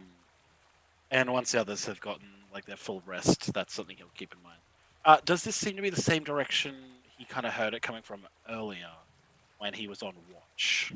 No, actually. So when you were on watch, I'll pull up this map again. So when you were on watch, it was coming from this direction over here to the left. So this is going to be over here is west or east, west, north, and south. It was coming from the south direction. However, the group of you made your way out and around, basically in this general direction upwards. It is now in the northern direction, almost as if whatever creature this is, it's wandering. Okay, he's going to keep that in mind when the others are awake. Is that in the direction we are hoping to go? Yeah, so this would be the general direction of the high pass. So yeah, he's going to keep that in mind and let them know. And perhaps when we get to the main road again, we can check for tracks and trails of a pony. Perfect. You are all able to complete your rests for the evening. Jess is the last to rise and wake up, and you all again are overcome by this almost comforting smell of a campfire, even though there's none in sight. The mist has altogether disappeared, and it is a beautiful day. By the way, those who had rested, who need the healing, Valinith would have performed his healing song. So you guys get an extra hit dice to roll. So Cool. I might. If you wish, I might do that now. D8 plus my charisma. Was it charisma modifier, which is 0? So D8. Is that how it works? The hit dice? Oh, that's how. I think it's based off of mine. Let me double check though quickly. Because should know I have a this. D12, so yeah, I think it's based off of mine, I believe. But let me take a quick look. That sounds right. Yeah. Because it's an extra hit dice that is given from me, which I have mine's a D8. So let me double check that. We can continue on, and then I'll verify that. So don't let me hold the story back. You wake up. Everything's beautiful. It's bright and cheery out. It's around noon. The sun itself is situated very high in the center of the sky. You can see out very, very far. You see Mirkwood in the distance, and you can just barely make out very far off in the distance. That's how clear it is today. A tiny, tiny mountain on the other side of Mirkwood. This is likely to be the Lonely Mountain. Well, that is a sight to behold, isn't it? It looks a lot smaller from here. But mean, we've come a long way. That's for sure. yeah. It is Yeah. interesting. I know, Jess, that you're newer in our little adventure, but it's amazing to see how far the three of us, even just physically, have traveled together in our time. Yes, it's been quite the journey so far. All four of you Highs gain and its lows. inspiration. Ooh, What? What? All four of you gain Let's inspiration go. From what? It's highs and its From the lows. sight. but from the Yeah. What did you beauty do? that you're taking Oh, this in. okay. If you already have inspiration, it doesn't get to inspiration, but Rude. You kind of go, meh. Meh. you're just It's a like, view. wow, that is beautiful, but I'm already feeling pretty inspired. It's a rock. Oh, okay. So basically, you get your own hit dice with it, plus your Constitution modifier, not mine, plus your Constitution modifier, without Okay, expending a hit dice. So, yeah. So if Feanor and Theodric need it, the animals can also get it. So if there's an animal, that's also, So Yeah. what was it? Sorry, a D8 plus. or your whatever Your your hit plus dice your, is. plus your Yeah. Constitution modifier. How It's do a I? free hit dice. How do I find where my hit dice are? Oh, we've been through this. If you go and you click short rest, and it's in there. And then you can see what dice you have. I'm pretty sure it'd be a D12. Yeah. If you're a Slayer. Slayers are D12s. So you can just roll a D12, add that to your. Slayers are Plus your D12s, treasure hunters are D10s, and I think scholars are D8s. Yeah, That sounds right. I'm per squish. Be that Oh. way sometimes. Awesome. I'm now back up to full. Perfect. Same. Spectacular. Lovely. How about any of the horses, animals? Nim they is need back it? to full HP. So, Oh, cool. because of your song. Otherwise, he would. I don't Okay. think Baradorok got hurt last. Yeah, neither did Valnus, so He was didn't just need it. afraid. Yeah, that's right. He was just afraid. He was a scaredy horse. Imagine being a ghost and getting kicked in the face by a horse. It must be embarrassing. Yeah, it's just almost Ow. as being as embarrassing as getting shot in the back by little hobbit sis. Well, nothing's worse than getting an arrow to the knee, so sorry, I know. Bring him back. I'm old, I know, I'm sorry. I actually knew an adventurer once who came through the Merc. Oh man. Oh God. Well, do we want to Good move name, on? though. Any happenings as we were napping, Feanor? Yes, I've been hearing these ponies like for a little while, and I tried to get the attention of them, see if they would come, but they seem to be coming from the north in the direction we're going. I suggest we keep an eye out for tracks on High Pass. Would Dindy himself have been in a company of them? Maybe that's them. I know they got lost around here, right? Might be worth checking. Either it's a horrible monster that's pretending to be a pony to draw us in, or it's a pony. Occam's razor, it's probably a pony. Well, shall we at least give it a little bit of investigation, especially if you've been hearing it? I haven't heard a thing. Of I course. trust your ears. Oh, yes, I believe that we should give it a search. Perhaps it'll carry some kind of signifier to show us if it is Dindy's pony or not. And if not, we have a new pony for free. Well, that sounds pretty good. Huzzah! Pack What does everyone else think? I mean- think I'm going to mark off a water ration. Oh, there you go. I think let's go for it. If you're hearing this pony or horse or whatever, and it's been bugging you, and the sooner we deal with it and Well, figure I out what's going on.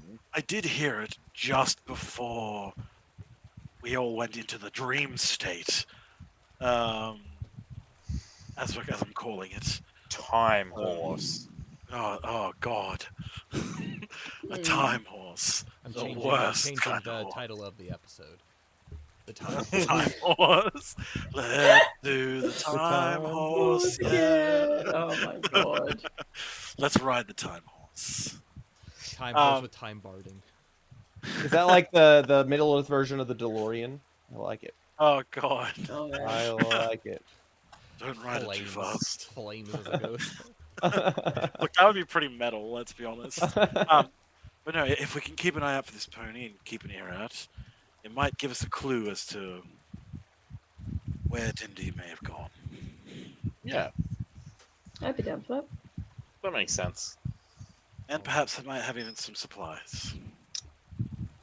So, And a free we're- horse. yes, and potentially a free pony. So Cool dibs. which direction do we go? What do you need a pony for? You have a. You I have can a deer. sell a pony Yeah. for money. That's or a I c- good point. Or Let's I do could buy that. a cart, and then we can take a cart with us. Do we have money for a cart? We might need to sell the pony in order to pay for the cart. Right. But then we won't have anything to draw the cart with. Nim Unless. is too And then she dignified. looks at Broderick. Yes, I suppose he No. could become a beast of burden. No, he is a warhorse, and I'll thank you. Exactly, No, he'd be able to pull the cart much easier than a pony. not at all. That's not happening. Yes,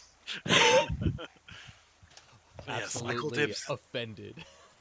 I call Oh, dibs yeah. on the pony if it's got no clear markings on who it belongs to. As you prepare to depart in the northward direction, you kind of have to take that long way back down to get to the main path.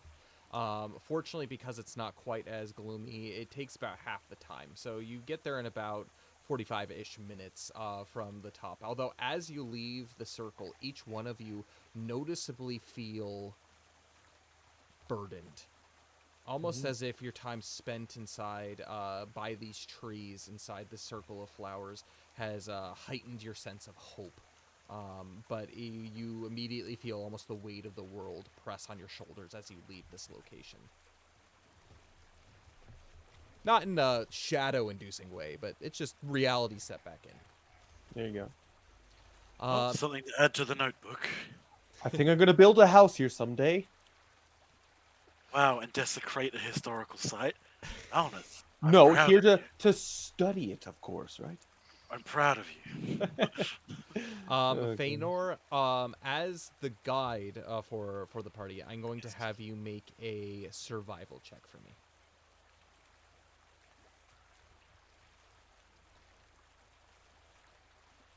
Got this. Higher than a 10. Dirty 20.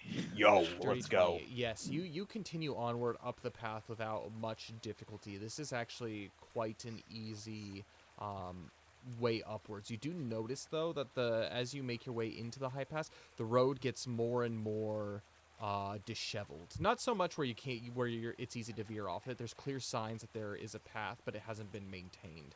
Basically, back at before the Haycomb.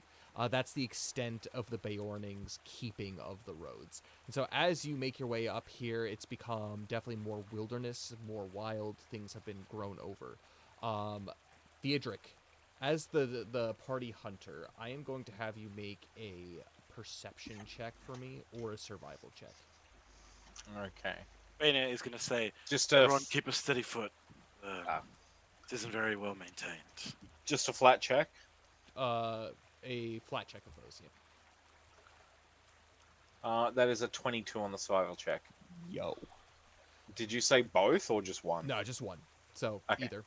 So with that survival, as you continue to walk, all of your ears are peeled for the sound of horses, ponies, any kind of wildlife. Again, the visibility is perfectly clear. But as you do go up more into the mountains, your views get obscured a little bit by just the growing rocks that are around. So much so that you have your about 10-foot wide path that's not super well maintained. But on your left side, you are pretty much pressed right up against the side of the main extent of the mountains, where it kind of is into like a nice slope going downwards. But there's a bunch of like rocky like outcroppings down that has now obscured your view of Wilderland below. However, Theodric, you do notice that there is specific set of tracks that go a little bit east off the path, almost down the slope. You pick up on them and you notice that they are hooves indeed, but there's something different about them. There's 3 hooves that seem to make a clear pattern, and there's almost kind of like this line on the back left, almost as if it's dragging something. We have hoof prints here and a track going off the trail. But there's something odd about it, guys. It seems to be dragging something, I think. Could be dragging a person. Potentially. Or it could just be Maybe injured, maybe but, maybe it's just dragging these nuts. Who knows? yes, very good, Valineth. Every episode. Going They down, left the cashews back down in winter. it might be a bit difficult following down in this terrain with our animals, Feanor. What do you think we should do? With that roll that I had, what is the terrain like off the? It's Is it? pretty tough. If you were to go on steeds, especially ones that aren't like goats or ponies. Ponies are pretty hardy as well. Mounts would very much struggle going down. It's very slippery. It's rocky, and as it kind of makes its way down, kind of in more of like a cragged area. Those who would go off the path otherwise would have to make acrobatics checks in order to get down safely. And they would still be within eye line, Yeah. just of people on the path the whole time. Likely, maybe not the whole time, as it does kind of crisscross as far as some of the hills and stuff. But For the most, there's no dense foliage that's no, gonna completely make definitely them. not. Well, Theodric, if you want, we can go. How old are the tracks? They're relatively fresh. They're very fresh, almost as if minutes prior they had made their way off. I'd say we're only a couple of minutes behind them. Okay, well, Valineth, Jess. Yes. If you stay here with Roderick and Nim, keep an eye on the road. Keep an eye out for us. Let us know if anything comes. We're gonna go see if we can find this pony. If it is dragging something, might be a clue. I think Well, I should go. I was Okay, about to you can say, go if you'd based like. off of the combat ability I saw of Jess, I know that I can hide behind her and be in good hands in case anything hits the fan.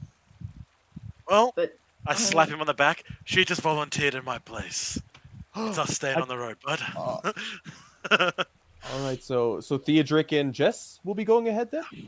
Theodric's already knows where the track is, and Jess, she is nimble on her feet.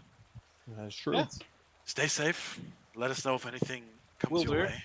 And with that, Theodric is going to dismount Bradorock.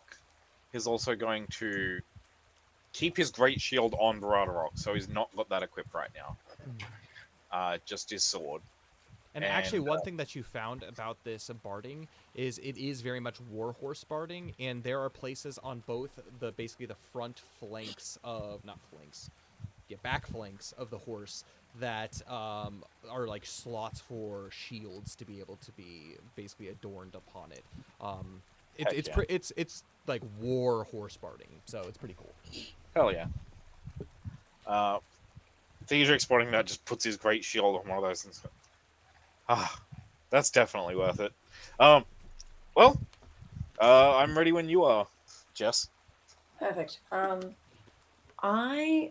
I think if you follow the trail, I should be able to follow you easily enough. And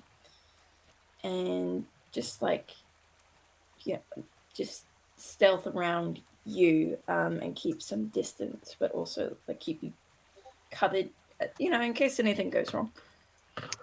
Yes, that makes sense. I'm going to have Theodric, you first. I'm going to have you make an acrobatics check as you begin to descend over the side of this kind of hill.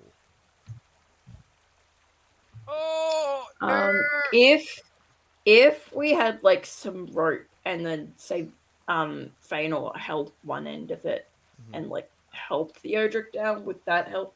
Absolutely, yeah. I think you do have some rope on you. Someone We has do. rope. We do. Well, I everyone does definitely to have purchase their the supplies before leaving. So. Yeah, I might actually, if that's what we're gonna do, I might actually just tie the end of the rope to one of Nim's antlers. Yeah. Because he's much heavier than I am, he'll be able to support that weight a lot better than what I could. okay. I Should didn't I see read that roll. Make it with Should I- advantage. Okay. So I heard it was bad though. It was. It was very bad. And that's a 20 with advantage. So Is that a nat 20? 19. no. Oh, okay. This one. So you're able to kind of almost slide skillfully down along the side of the tracks without losing sight of them. You do so until you're able to reach relatively flat footing to where the rock isn't quite as loose. Jess, you're going to be making the same check. If you wish to continue to use the rope, you can do it with your acrobatics check with advantage as well. Okay. I will do that. Just like rappel down. Super good. Bane was just giving him like a big scratch. Oh, yeah. Like, doing so well, bud. Look, so Staying reliable. quite So much still. more than just a simple horse. There's a small tug at first as Theodric lost his footing and was able to grab on, but then the rest of the way was good. Jess. 21. I 21, go down yeah, that thing. very smooth. skillfully. You make your way down. And at this point, Theodric has already started to follow the tracks off a little bit down. Feanor and Valnith, you see as not quite disappearing, but you see as Theodric gets smaller and smaller and smaller. Jess, there are some kind of craggy rocks that you can kind of keep to the shadows. There's not a lot of places to hide, though, to be honest. And so you can attempt to follow behind and hide, but your stealth check is going to be made with disadvantage due to the lack of places to hide. Okay. I mean, at a pinch, I can hide behind Theodric, so I'm not too worried True. about it. Okay. I'm a slap of beef. Disadvantage. That is a 12. 12. Yeah, you're able to stick to the shadows well enough. Actually, so much so that even Valnith and Feanor's pretty good vision begins to lose you almost immediately as you creep into the darkness. You can still see, probably for about a solid 3, 4, 5 minutes, where Theodric finally disappears beneath one hill. And Theodric, you have no problems finding this. You can tell that whatever is making these tracks, the walk that it has seems to be getting a little bit more sporadic, as the gait that it has isn't quite as sturdy and consistent. You continue to follow this without any problem until you make your way around, and you see leaning against the side of the cliff, not laying down, but like leaning against the side of the cliff, a white pony. This pony has a very disheveled look. It has basically a reins connected to its head, but it's frayed and broken. The actual ropes are frayed and broken on it, and there is an arrow sticking out of its back left hind quarter. Can I approach the horse and try to soothe it? Make an animal handling check. That is a 16. You do. This horse seems in an intense amount of pain.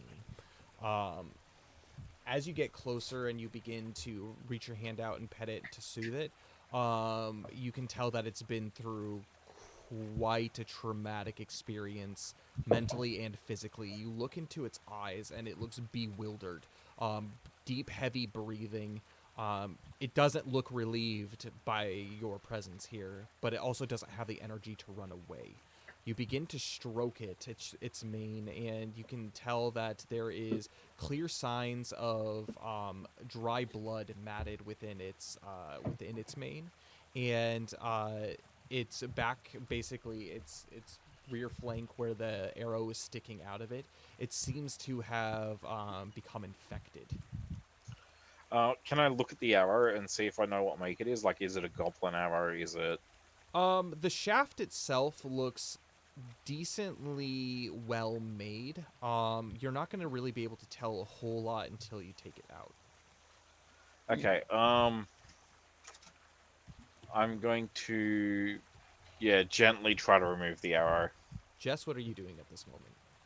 I am looking around, probably doing a perception check to see if there's any immediate danger. And if I don't see any, I'll go up and help Theodric with the Oni. Perfect. Go ahead and make a perception check for me.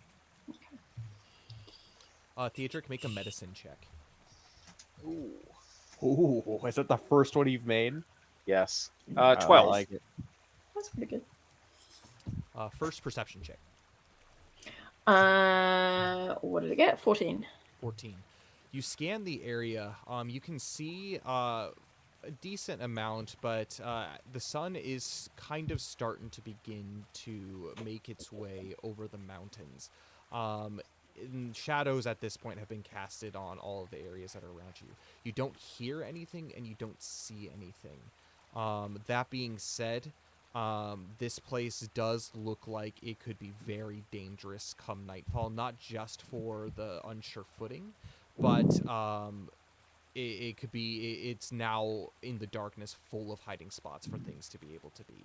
So chances are you probably want to get out of here as quick as possible. Yeah. All right. Yeah. I'll go over and help Theodric with the pony. Theodric, as you arrive, you see Theodric gripping this arrow, and he skillfully, very gently pulls it out. The horse winces. It doesn't kick. It doesn't bolt. It doesn't run. It is exhausted. This pony looks like it's been wandering for days. This arrow, this wound, upon initial investigation, Jess, you take a look at it. This looks to be probably a good 4 or 5 days old. This wound. Theodric, you pull it out, and you can see that the arrow tip itself seems to be pretty crudely made, connected to a shaft. The shaft itself looks dwarven made, but the arrow tip definitely is goblin made. Well, that's probably not a good sign, Jalen. No, Who's sorry. Jalen? That's mine. Next time, pick a different name. No more J's. Next character better start with a Z or something, okay? This is stupid. My next character's name is Joe. Actually. No. I'm just going to make Joe Mama jokes. Oh, no. Okay, right. Jess. Well, this doesn't look good, Jess. No. That is... Do I don't know recognize how the much- pony at all? You do. Oh, shoot. Damn it! I was I'm hoping that saying. was not going to be the case. This pony is a pony by the name of Haddon. It is a pony that was in the service of a Dindy Brandybuck. Haddon? And I reach out and like, Make an Haddon's animal handling nose. check with advantage. I feel like it's a good point to note that Jess doesn't really particularly like animals. Good to know. I'll make a mental note. Like definitely not animals that are bigger than her. Mm, So every animal. except for birds. Yeah, and with the squirrels. exclusion of like, yeah, and squirrels. 4. Even That was advantage? with advantage. I got a 3 and a 5. Okay. Oh my gosh. It looks to you with the same wide eyes, no recognition. You see absolute terror in its eyes, Okay, and a decent amount of pain, as in the way that it's shaking. Okay, here's what I'm gonna do. I'm gonna reach in my bag. Okay. Where is my backpack? Here it is. And I'm going to get out the bag of fruit that I still have 5 of. It says including apples and peaches. So I pull out an apple and I hand it to and I offer it to that pony. He takes a look at it and he sniffs it, and instead of trying to eat it, he attempts to try to lay down. He gets his front, basically hoof under him, and then his second one as he struggles getting his back hindquarter down. He shows no interest in the apple, and he has leaned his full body weight up against the rock, the craggy rock that is there. And he's Fair enough. I breathing put the heavily. apple away. Going off Theodric's knowledge of horses and his medicine check from earlier, how badly injured is this horse? This pony surprisingly isn't too badly injured. What signs that it's showing is it's clear mental trauma, but more than that, it's exhausted. Okay. And chances are it's probably from wandering, but also making its way down where you guys had come down from. Kind of the slippery, gravelly, with a wounded leg. Theodric turns to Jessamine and goes, "Well, despite all looks to the contrary, this horse is just the pony's just really tired. The arrow didn't go too deep, and it doesn't seem to be too bad an injury. I just don't really see how we're gonna get it back up the embankment." Okay. What time of day is it? It's evening. So it's probably reaching around 4 p.m. ish. Okay. How long do we have until the sun goes down? So this time of year, the sun, especially pressed up against the mountains, the sun has already officially, technically gone, but it's still bright outside. Sunset is officially around, like close to 7:30 to 8. Okay. Okay. True night, I think. Back in the days, they used to call that if you lived in the shade of a mountain. True night was. There you go. Very I cool. like that. True night. That's fun. Okay, we need to get printing out here. Is there any looking around at the terrain? Is there any way, long way around, we can take with the pony? Make a investigation or perception check for me.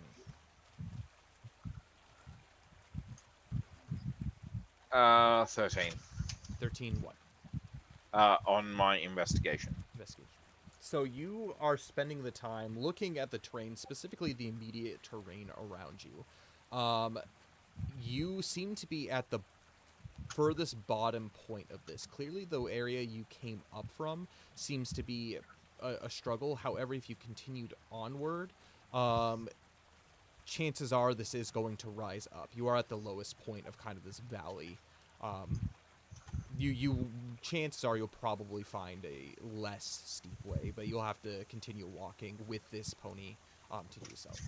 How far away are they from Feanor? They're out of sight of you. Out of sound, not necessarily, but they've definitely gone out of sight. They walked for about, what did I say, 5 minutes, and they were able to disappear kind of back behind some of the hills.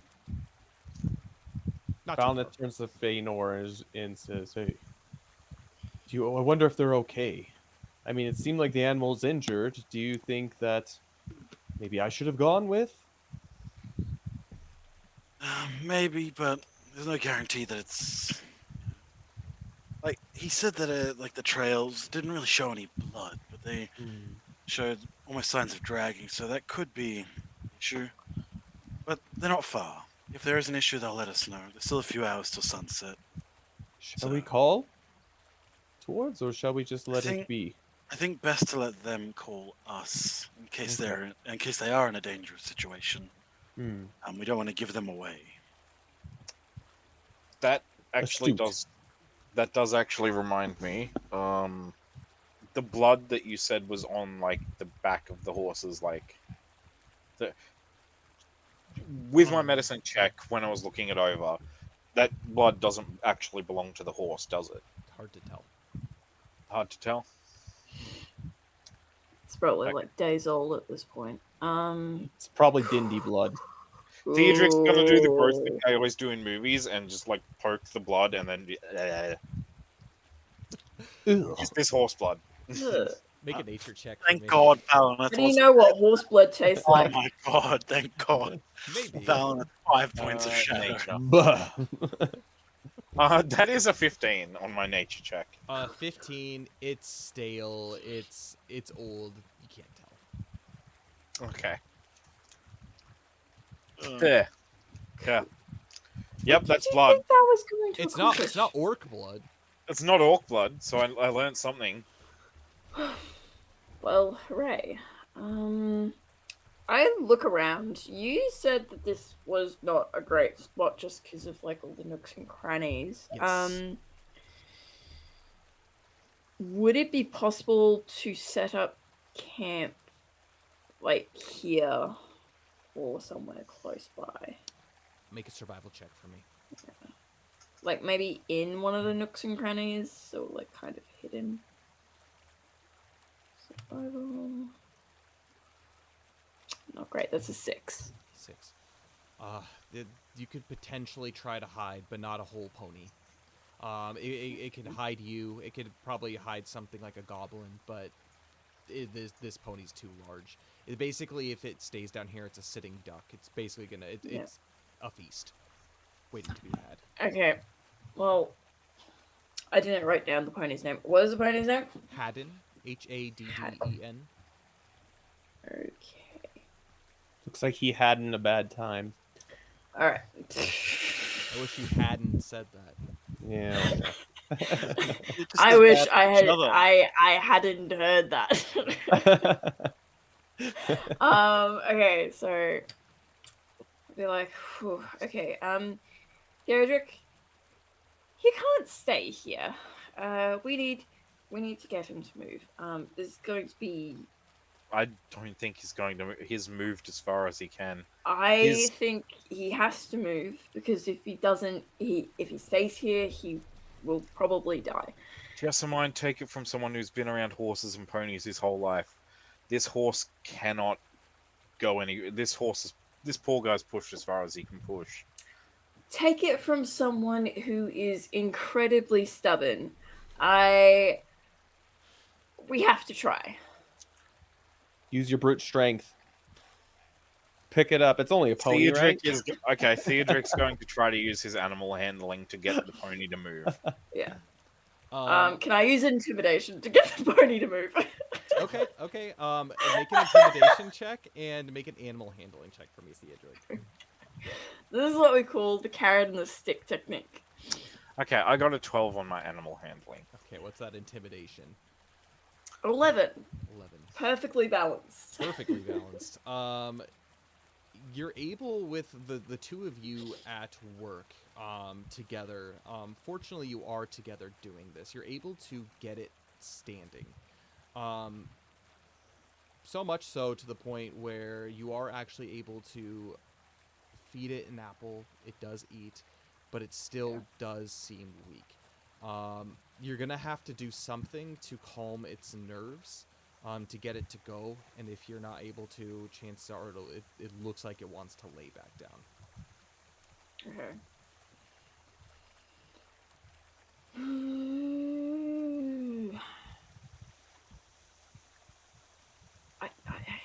It seems nervous. Theodric, what do you do for Barada Rock when he's like been in battle and he needs like? Well, generally, I give him a rub down, I treat his wounds, and I let him lay down and rest. Rest is always a big part of everything that you need to do with an animal. Okay, perfect. Rub him down. I would do it, but I can't reach. Okay. Theodric's going to just pluck... Actually, is there any grass around? There's like tufts of grass that are like growing out of rocks. There is more grass though as you go up the hill, kind of in the more northward direction. There are patches of grass, kind of flatter, like hillside glades, off in that direction. Theodric's going to just collect as much grass as he can real quick and just start giving the pony a rub down with the grass. Try and soothe it. Try and get it relaxed. Make a animal handling or persuasion check for me. 23. Who? Which one?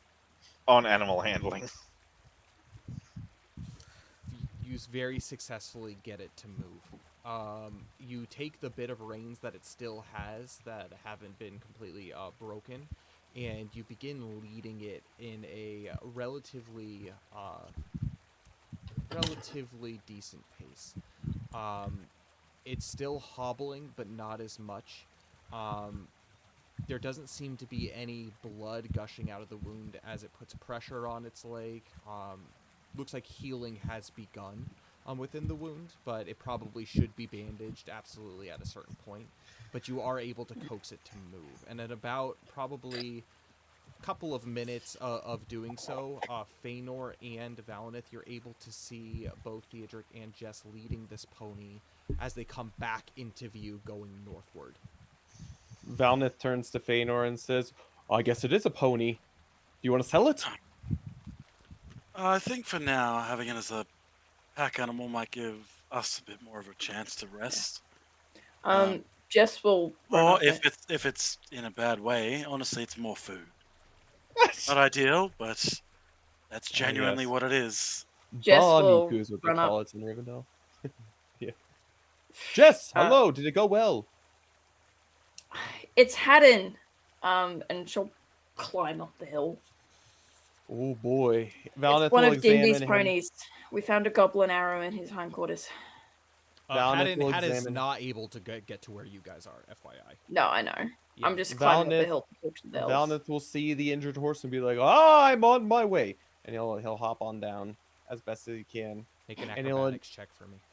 and he will investigate the horse. Hopefully, potentially, we'll see. Valnith surprisingly is pretty acrobatic, so let's see. He is dexterous, so. He is. Oh, advantage too. I'm assuming the rope is still. Oh, that's a tied. nat 20, so I don't know if I need that. Yeah. It's pretty good. Oh, I was Long muted. stride, Damn. Tom Bombadil jumping across the hills. Damn it, I down was to muted. I was patient. like, I hope this is a nat 1 and we get to see Valinith fall on his face. No. Oh my It's again, it hasn't happened for a while. That was like, what, episode 2 when he tried to jump over Yeah. the small Yeah. rock?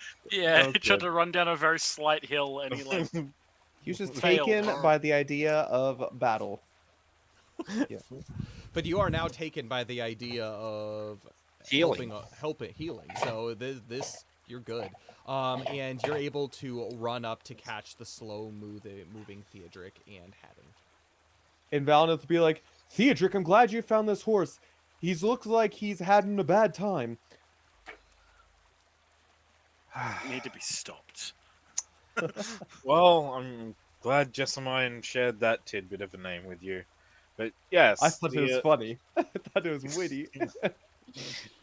you thought it was Winnie. No, it was- oh, Um, yes, Theodric. but that's enough horsing around. It's got it. Oh, We need to treat this arrow wound, and I honestly don't think we're getting this pony up the hill. He's exhausted. We Okay. could I'm attempt to surprised we pull managed to him. get him this. We have I Nim, would and we like have. to give a proposition to Feanor. We eat the horse. I'm still up. That I'm was still, not what I was gonna say. I'm still up the hill. I'm still Yeah. up there because I'm like, hopefully when you guys So come is back, Jess. I'm up. Yeah. Okay. Oh, you sorry, you ducked up there. I dashed up the hill. So what's your proposition? Well, if we, it's basically this. And she'll gesture to the rope, but a little more complicated. If we fashion a harness for Haddon, we might be able to get Roderick or Nim to help pull him up. Yeah, that seems like a good idea. Mm. Wouldn't be too difficult, I suppose. Just have to make sure we tie a tight knot, sturdy knots. And hope that the rope doesn't break. Sturdy enough stuff. It should be fine. It hasn't been under too much stress, and it's been fairly clean. Yeah, but I know Elven rope is the best. Oh, but you said it, not me. Actually, anyway, doesn't matter. Yes, I'm sure we could use. Is it injured? I can see that doesn't seem to be. It is Very injured, true. but the issue is more from just sheer exhaustion.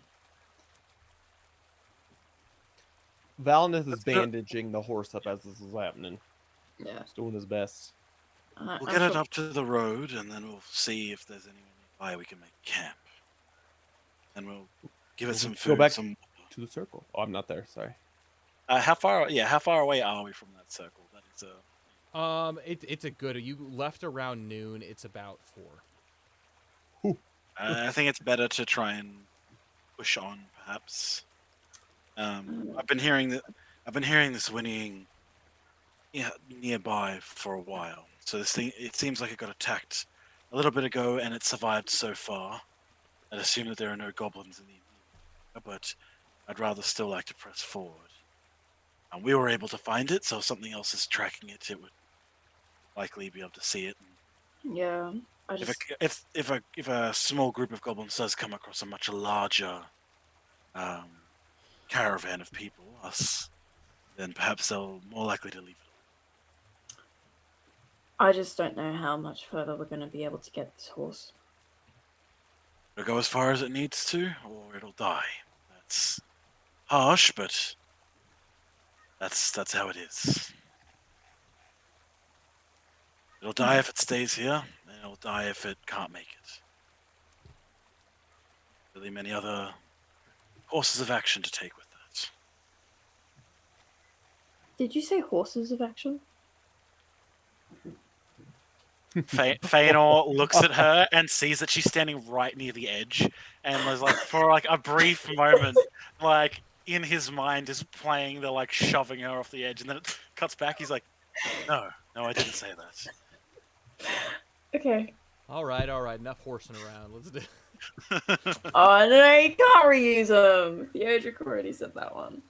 Ah, dang it. Okay. What is the Be plan? more inventive with your puns. So I believe what Jess was trying to say is we want to like tie the rope to the horse essentially, and use Broderick and Nim with what room they do have up here to help pull them up. Yeah. Like cliffside, so they can get onto the path, and then even if we've got like Theodric and Valinus like helping push the horse up, us helping pull it up, like all working as a unit to get it to the path, and then we have to press on until we make camp. And if horse dies, the horse dies. Like Feanor, as much as that is tragic, and he would rather keep this innocent life alive, he's not going to sacrifice everyone else for the sake of an animal. Okay. Does anyone object? I do, but It I'm makes just going to sense get to me. ignored. What do you object to? What part of the plan do you object to? The last part. That if it dies, it dies. We can't stop it from dying. Yeah, but like, I feel like We can travel. We can travel slow, but Valineth honestly, is once this going horse to, stops, it's probably not going again. as he's examining the horse, he's going to look through his bag and see if he has anything, and he comes across something the elves know well: lembas bread, elven way bread, and he's going to attempt to feed a little piece to this horse. Make an animal handling check for me. All right, come here. Don't worry. I'm going to use my inspiration. No, hold on. What if Yep. Theodric tries to feed it as well? Like, Theodric will help. ooh, help action. We love a good help Advantage. action. All right. This pony has trusted Theodric thus far. Not great, but it's an 8. An 8. It takes a sniff at it and just as it doesn't want anything to do with this lemon spread, but it is still slowly walking, following Theodric. Theodric, this thing needs it. Is there any way you could like force its mouth open? Let me tell you something I learned from a young age, Villainous. You can lead a horse to water, but you can't force it to drink. Well, I could force this down its throat. That's how you get bitten by a horse. Well, I think it's worth getting bitten if we want this thing to survive. Are they trying to feed that horse? Why is Valinus' arm in its mouth? What is going on? It seems like it. What? Why does Valinith do anything? Are you okay down there? I'm trying to feed it some lemon bread. You're trying to feed it bread? Yes, because it will become rejuvenated with strength of exhaustion. If I can do that. Just give it one of my lemon cakes then. Look, Honey cakes, I suppose. Honey cakes. Let's get him up the hill first. Okay, maybe it'll want to eat when it's done getting up the hill. My honey cakes remove exhaustion. Well, we could do that too. That is so Either right. or. I keep forgetting you have those. Yeah, I haven't needed them. And do you think I'm just handing those things out? I can potentially get a horse out of this, so that's you know. All right. Well, That's an what do we have investment. to do to make it get up the hill? Yeah, so are you playing it on yes, what's the plan? That's a good plan. I would feed it the honey cake before trying to get it up the That's what hill. I'm Just saying. me. It's gonna be way easier if we do that. If you are offering honey cakes. I will. Like I said, I want to do what I can to keep this animal alive. Awesome. So, I yes. will run down the honey cake. Because I have pretty good acrobatics. Okay.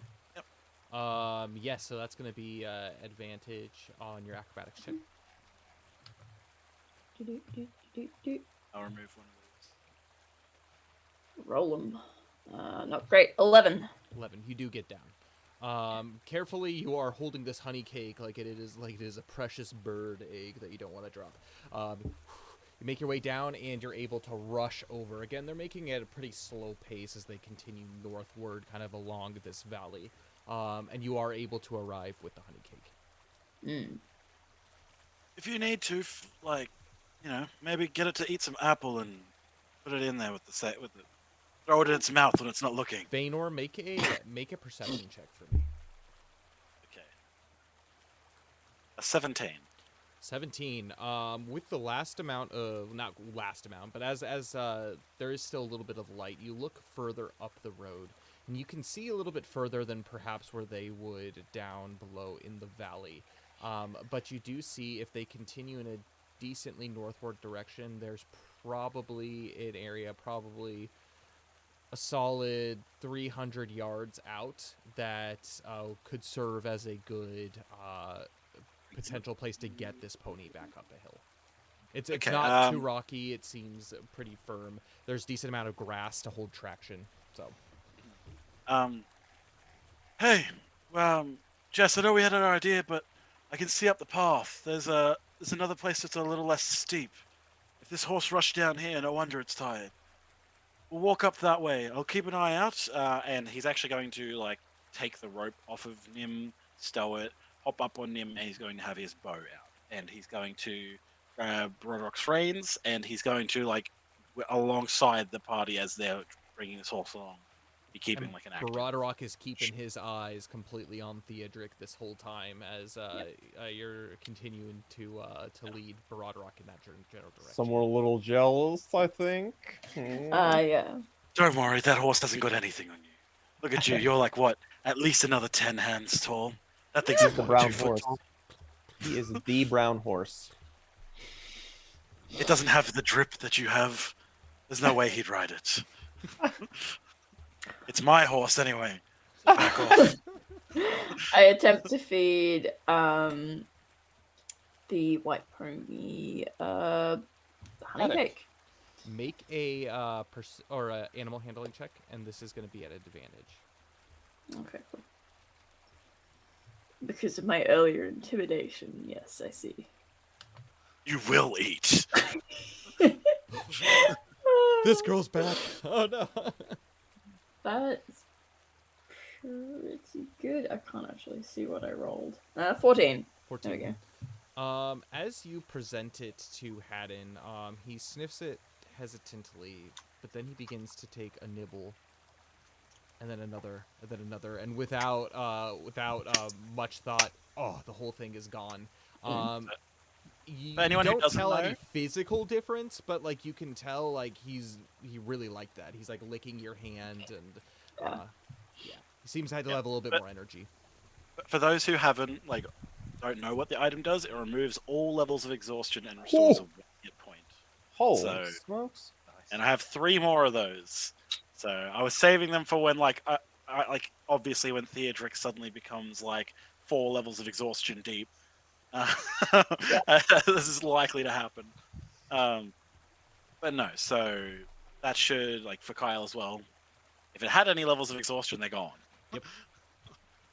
And Alright. Excellent. it continues to follow Theodric leading in that general direction. It still looks in pain, but it looks to be in a much better state. Happier, at least. As the group of you make your way over to the spot in question. And you do so. as we're leading the horses up, Theodric's just going to turn to Jessamine and be like, Jess, you travelled with, well, a convoy, a caravan similar to this one, didn't you, to first get over this way from the Shire? It was this exact caravan, actually. How many ponies are there to their caravan? How many are there? 2. 2. One I by counted the them name, myself. a white one by the name of Haddon, and a brown one by the name of Lucy. Lucy's eaten. Lucy's gone. Lucy. Oh man, I wish Lucy hadn't done that. Mhm. You know? I'm hilarious. Yes. 2. In reply to Theodric. Okay, well, we've found, like, I wonder how much further. I wonder how far Haddon's been travelling since he got separated from the rest of the caravan. This is an excellent question. Distance is Well- tough, but based on your medicine check, you know that it's been a few days. Yeah. At least since the arrows happened. Yeah, and have I told anyone that? No, I haven't told anyone that. Well, the arrow wound is a couple days old, but for all we know, poor guy here has been wandering around in circles for the last couple of days. Hopefully, we'll be able to find the rest of the caravan soon. Fingers crossed. Is the rope idea still a thing? Question for the party. If we need it. Yeah, do Chances we are you're need probably going to need at least a little bit of assistance. Yeah. Yeah, Okay. then I don't see any reason why we wouldn't. Okay. Still using that length of rope. Without too much trouble, you're able to fasten to the remaining gear that's kind of like the ropes and stuff that are attached to Haddon. I'm going to have Baradrock and Nim both make strength checks for me. And these could be athletics if they have athletics. It's a thick horse.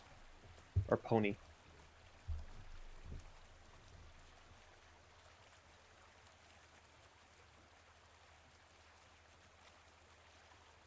These could be at advantage if people are pushing from behind. Oh hell yeah, make it out to advantage. Only Jess is pushing from behind. Still advantage. I just push on the hindquarter, yeah. A 19 from. Oh wait, sorry, a 22 from Nim. And for... And ironically enough, it's a 22 for Baradrock as well. Yo, Yeah, let's go. without too much issue, Haddon is able to catch and actually picks up some grass as he continues to make his way up. Everybody's working on pushing the hindquarters, and probably in a solid 20 minutes, you're able to get Haddon up to the top of the road safely, and yeah, he's in much better shape than when you had originally found him. It's almost a completely different pony. Well, that was spectacular. Now, we just need to find somewhere to camp for the night, don't we? It's preferably somewhere not on the road. Yes. And as we're having this conversation, I'm assuming Theodric's just like harnessing, like tying Haddock's reins to the back of Baradrock's harness and everything, so that he's just going to amble along behind. Yeah, Baradrock. absolutely. On our way to this position, did any of us happen to notice any potential good places that may be nice to hunker down? As you make your way up and during, at the conclusion of this, I'm going to say you can have a moment to kind of get your bearings and figure things out. Because if you want to camp off the road, you're going to have to continue up the road, as there's basically like this hill that's on the side, and then the mountain cliff, the mountain face that's on your on your left side. And so you're going to have to continue on for a little bit. But yeah, I can have whoever wants to take a look make investigation checks for me. Yeah, Valneth would do so. So, investigation. That's a natural 20 for a 24. You do see that just out of your eyesight, probably a solid at a decent sauntering pace, probably within about an hour and a half, you can see that it starts to become a little bit more wooded in the northern area, and you recognize this area, actually, Valinith, as it then, after the woods, kind of takes this hook left, and then that's the entrance to the high pass. And so you could probably reach the mouth of the high pass within another probably 3 hours if you wish to keep going. But you do about 2 hours from now, based off of your just general knowledge of the area. There is actually a very well situated like set of hills that keep you up above the road to be able to see from out around. You never camped there or anything, but you did take notice in that as you descended into Wilderland from the high pass. And Valinith will relay that information to the party and says, I think, especially since we can't get back to the circle, this might be our best option for now.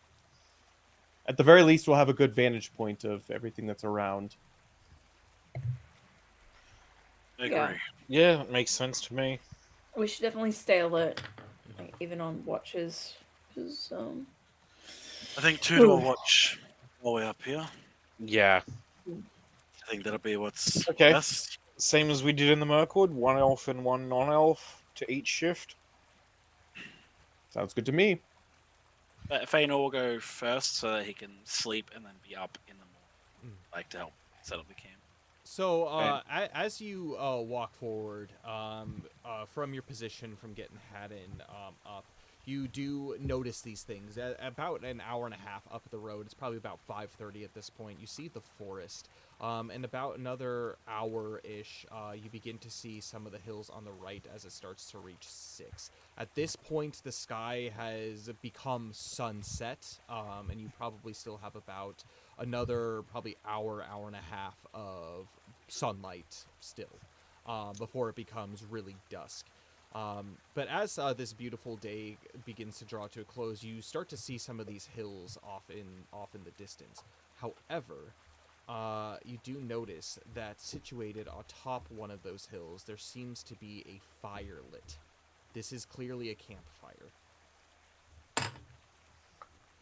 how far away is it? Probably you could reach it within 20 minutes. Okay. I would like to proposition the party to let me go stealth and see if I can figure it out. Well, Yeah. I'm a little apprehensive because the last time we sent you off, you could have potentially been eaten by some wargs. But I And wasn't. But you weren't. That is I have correct. the luck of the Baggins on my side. Did you say Bilbo See- Baggins? No, See I how- said See how close. See, try to just get as close as you need to. okay. Don't get any more close than you have to. I'm not planning on taking any undue risks here. But I have faith in uh, you, Jess. You got this.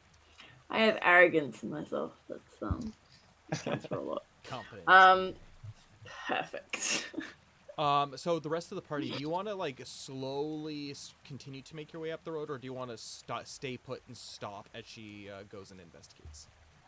We'll stay put, I think. Yeah. You do so, and so Scouting. Upon staying put, though, Theodric is going to dismount Baradrock and just get his shield just in case. yeah, actually, in the spirit of that, Feanor might go half the way, so that if anything does happen, he can be a bit closer. See, Uh, when you go off without the rest of the party, it's okay. But when He's I reckless. do it, Yeah, it's 'cause a threat. Well, okay. Look, that if you want this to be your moment, Feanor will let that happen. No, I'm just pointing things out. You can absolutely go halfway. I will welcome that. so It's just in case something does happen, he can help you with bow fire.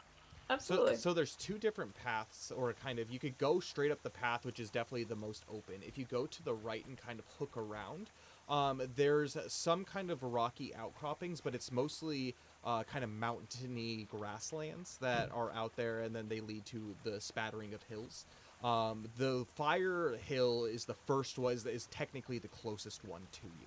And then to your left, you can go off the left side of the road and go into the forest to potentially stay hidden longer that way too.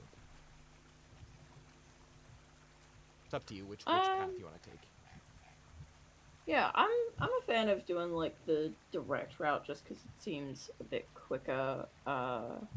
Provided I can manage to stay hidden in that. There's plenty of like little nooks and crannies for me to. I'm gonna have you make Stealth. a nature check for me. Okay. Nature. It was a 2 for a total of a 1. Yeah, no, I know what I'm that's giving up. crazy, but that's no. It's you can choose whichever path that you desire. If you want to do the most direct path, or if you want to, yeah, absolutely, feel free. Direct. Let's Okay. go. So you do so. Go ahead and make a stealth check for me. Big money. No whammies. Little whammy. But that's okay. 13. 13. You sneak actually. You vanish relatively from the site as you kind of creep to the shadows of the mountains. But it's a little bit difficult to find outside of the comfort of the trees. But you're able to duck in and out of various crags fine enough until you probably get within about, I would say, 100, 200 feet of the base of these cliffs. And you hear immediately, hey, you, over here, please, you must help us. Someone I recognize? Perhaps. This sounds like a young voice, and shaky. This person sounds frightened. Okay. I peer. Can I see any hint of goblins at all? You do not see any sign of goblins at the moment. The voice is coming from up on top of the hill. Okay. I will continue to stealth and see if I can get a better look at this campsite. Okay. You do so. And the voice continues. Almost as if this person has spotted you. You begin to hear 2 more voices that follow. Who is it? Is it another goblin? I didn't think they moved in the light. And then you could tell that these people, whoever they are quite frightened. And you get close enough to be able to look. You see the faces of 3 Brelanders. Andy, Bill, and the last one who I'm forgetting his name at the moment. Lumpy face. Tom. Lumps. Tom The Lumpy lumps. Face. You don't get like a super close look at them, but their statures and their voices now at this point are unmistakable. Okay. Yeah, at this point I'll reveal myself fully. Just write this down. Okay. Yeah, I'll reveal myself fully and just say, hi, never been called a goblin before. Thanks for that. Who is it? And they look down. It's like, I swear. It's Jess. No way it can be. Jess, what are you doing all the way out here? And then you hear a deep voice from back behind. Who is it? Lads, your weapons ready. They're upon us. What? The 3 turn around. It's Jess. Igor, it's Jess. And What do you mean? What am I doing here? I'm looking for you fools. Where's Dindy? Oh, he's up here. He's up here. Don't worry. He's taking care of Igor. Oh, thank God. Okay. Okay. Great. We found your horse. Let me just. I'll be right back. Okay. And I'll run off. For Fainal. What is it? Is it a goblin camp? Not quite. It's Breedlanders, and Dindy's with them, and they're fine and they're safe. So if you want to go back and grab Okay. Theodric and Belnith, I'll see what the deal is. Okay. Okay. Good job. Good job. Thanks. I think they saw me before I saw them, but anyway. Still, Okay. Yeah. I'll grab the others. So Okay. yeah, Fainal's See you going up there. to turn around and. And I'll go back up the hill. You make your way back, and as you do climb, you see that there is it's a decently high hill, and it's very rocky and sheer. Mm. It has kind of like almost like a slope that reaches up to the top, and standing at the top of it, kind of guarding that little slope, you can see Andy Blackthorn. He's standing there with a spear and shield in hand. He is quite disheveled. He has a few scratches and bruises, but nothing too bad. He doesn't look horribly wounded or injured. He greets you and says, "How did you make it all the way out here? We thought we were goners." What happened? It's a long story. Is it just you? No. Feanor, Balnith, and Theodric came with me. You don't say.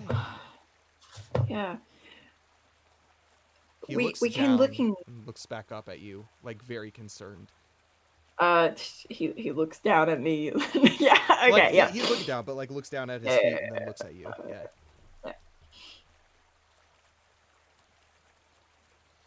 You know, Daddy's very worried about you guys. I'm sure he is. Hey. And I'll reach up to grab his hand in mine.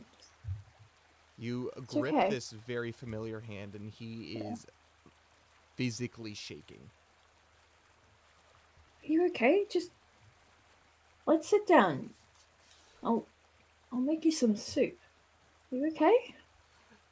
Dindy's made some soup, and as you reach and kind of make your way past kind of like this front, almost like earthen bank, you make your way into kind of the center of this camp, and you see a wagon. You see Lucy not tied up to the wagon, but kind of just tied up in a general area. And you see, obviously, the others come to greet you. So Andy and Tom, they come to greet you. Or not Andy, Tom. So Tom and Bill, they come to greet you. And laying on what looks to be like a bedroll, but not inside the bedroll, but laying on top is Igwar. And he is like craning up to look at you. And there's this long arrow that's in his leg as well. And Dindy is basically hovering over him with basically like a bowl of soup, like trying to feed this to Igor. And you hear, "My goodness, it can't be. I don't believe my eyes. If it isn't Jessamine Sackville Baggins, come to our rescue." Dindy, you were too kind, and I'll carefully take the soup from him, put it on the ground, and like, give him a big hug. He latches onto you and grabs on and gives you the tightest hug you have ever felt. And he's weeping, deeply weeping. Yeah. Thank you for coming. How did you know? Where we were? Please. And he reaches in his pocket and he grabs out like a handkerchief, and this thing is smeared in snot and like soot, and he goes, I lost all the rest of the I reach into my bag and I give him one of my handkerchiefs. Oh, thank you. And he reaches out and he grabs it. Like, and he like almost like caresses it against his face. Home. And he begins kind of like almost like rocking back and forth, like still in like your arms and in your embrace. Oh my gosh. I just carefully put him down on a rock next to the soup, and I give him the soup. Like, He sits. looks like you need this more than Igor does right now. What we need is to get out of here. I can't stand looking at this mountain pass any longer. Listen. I put my hands on his shoulders and just attempt to cajole him. We can't do anything tonight, right? But they're Doing coming. this, They're coming. Every night they come. Oh, we can't hold them back. Okay, so then we'll defeat them and we'll leave tomorrow. Igor, he looks at you and says, he winces in pain. Aye, lass, you've become quite a bit more certain of yourself since we've last met. It's only been a few months. Ugh. Has it really? Oh, feels like only a few weeks ago. I have seen things that have made me question my place in the world. Like what? Oh, and I'll just sit cross-legged beside him as I examine his wound. Wargs, goblins. We went back in time, I think.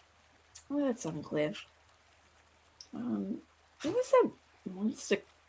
Yeah, what was the monster called that we ran into? The Night White. Yeah, and then last night I think we ran into a night white. That was actually really, really, really scary. That first part seems, well,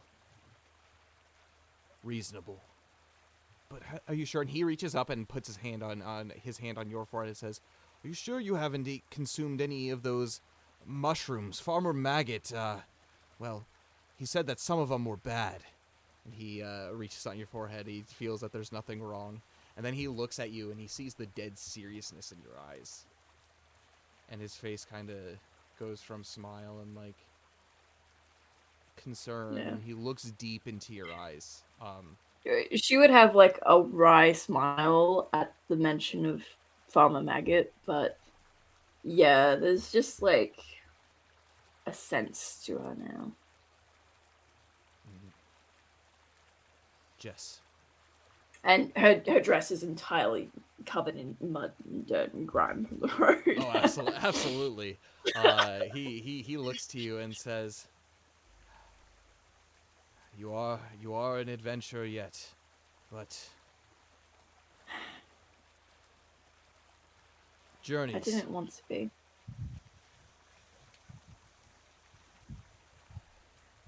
I did not want this. Some people are born for adventure, yet some adventurers thrust upon them, like it or not. We've all seen things. This job that I've been having, it wasn't my first time west of the Misty Mountains. There was once. And he smiles. And he reaches up into his hat and he grabs a shell. It's a cockle shell. And he says, "Did I ever tell you the story behind this?" No. No, you didn't, actually. Years back, before I met Dodie, Dindy, any of you, I had made my way west through Eriador. Kept walking. Consider it more of a walking holiday. I know the Shire folk are familiar with such things, but nothing could clear my head, clear my mind. The things that I've heard, the things that I've seen. And then one day, I couldn't walk any longer. I found myself face to face with an expansive ocean, as far as the eye can see. I felt peace. I felt a longing to go there, but I knew I must return. Between us, perhaps that's the reason I took Dodie up on his offers. Just to be a little bit closer to those silver shores.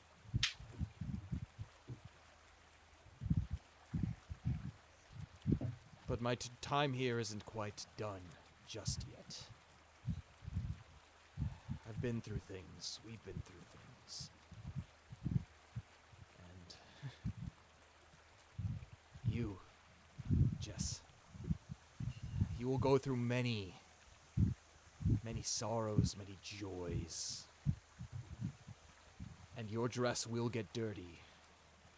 Your hair will get greasy. Your plates may shatter. And your spoons may bend.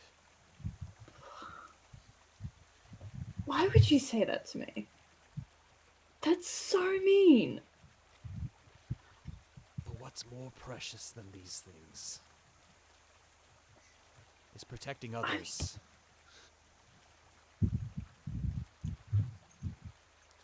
You, a hobbit from the Shire, I met no more than not even a year ago. Fresh. Milk drinker, as us Beornings say. Your eyes, I saw as you traveled with us, taking in the open road. But in these few months that we've been apart, I can tell you've experienced far more than what we have ever gone through together. And here you are, at our rescue, or perhaps joining us at the end.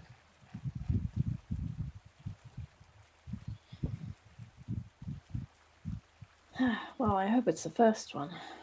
You and I both. So what do you think? I know you're good with your medicines and your cures. Do you have any tricks for, this trick leg of mine? They call me, they call me the long leg, but if this has to be cut off, they might as well call me Stumpy or Legolas or something of the sort. We're not gonna cut your leg off.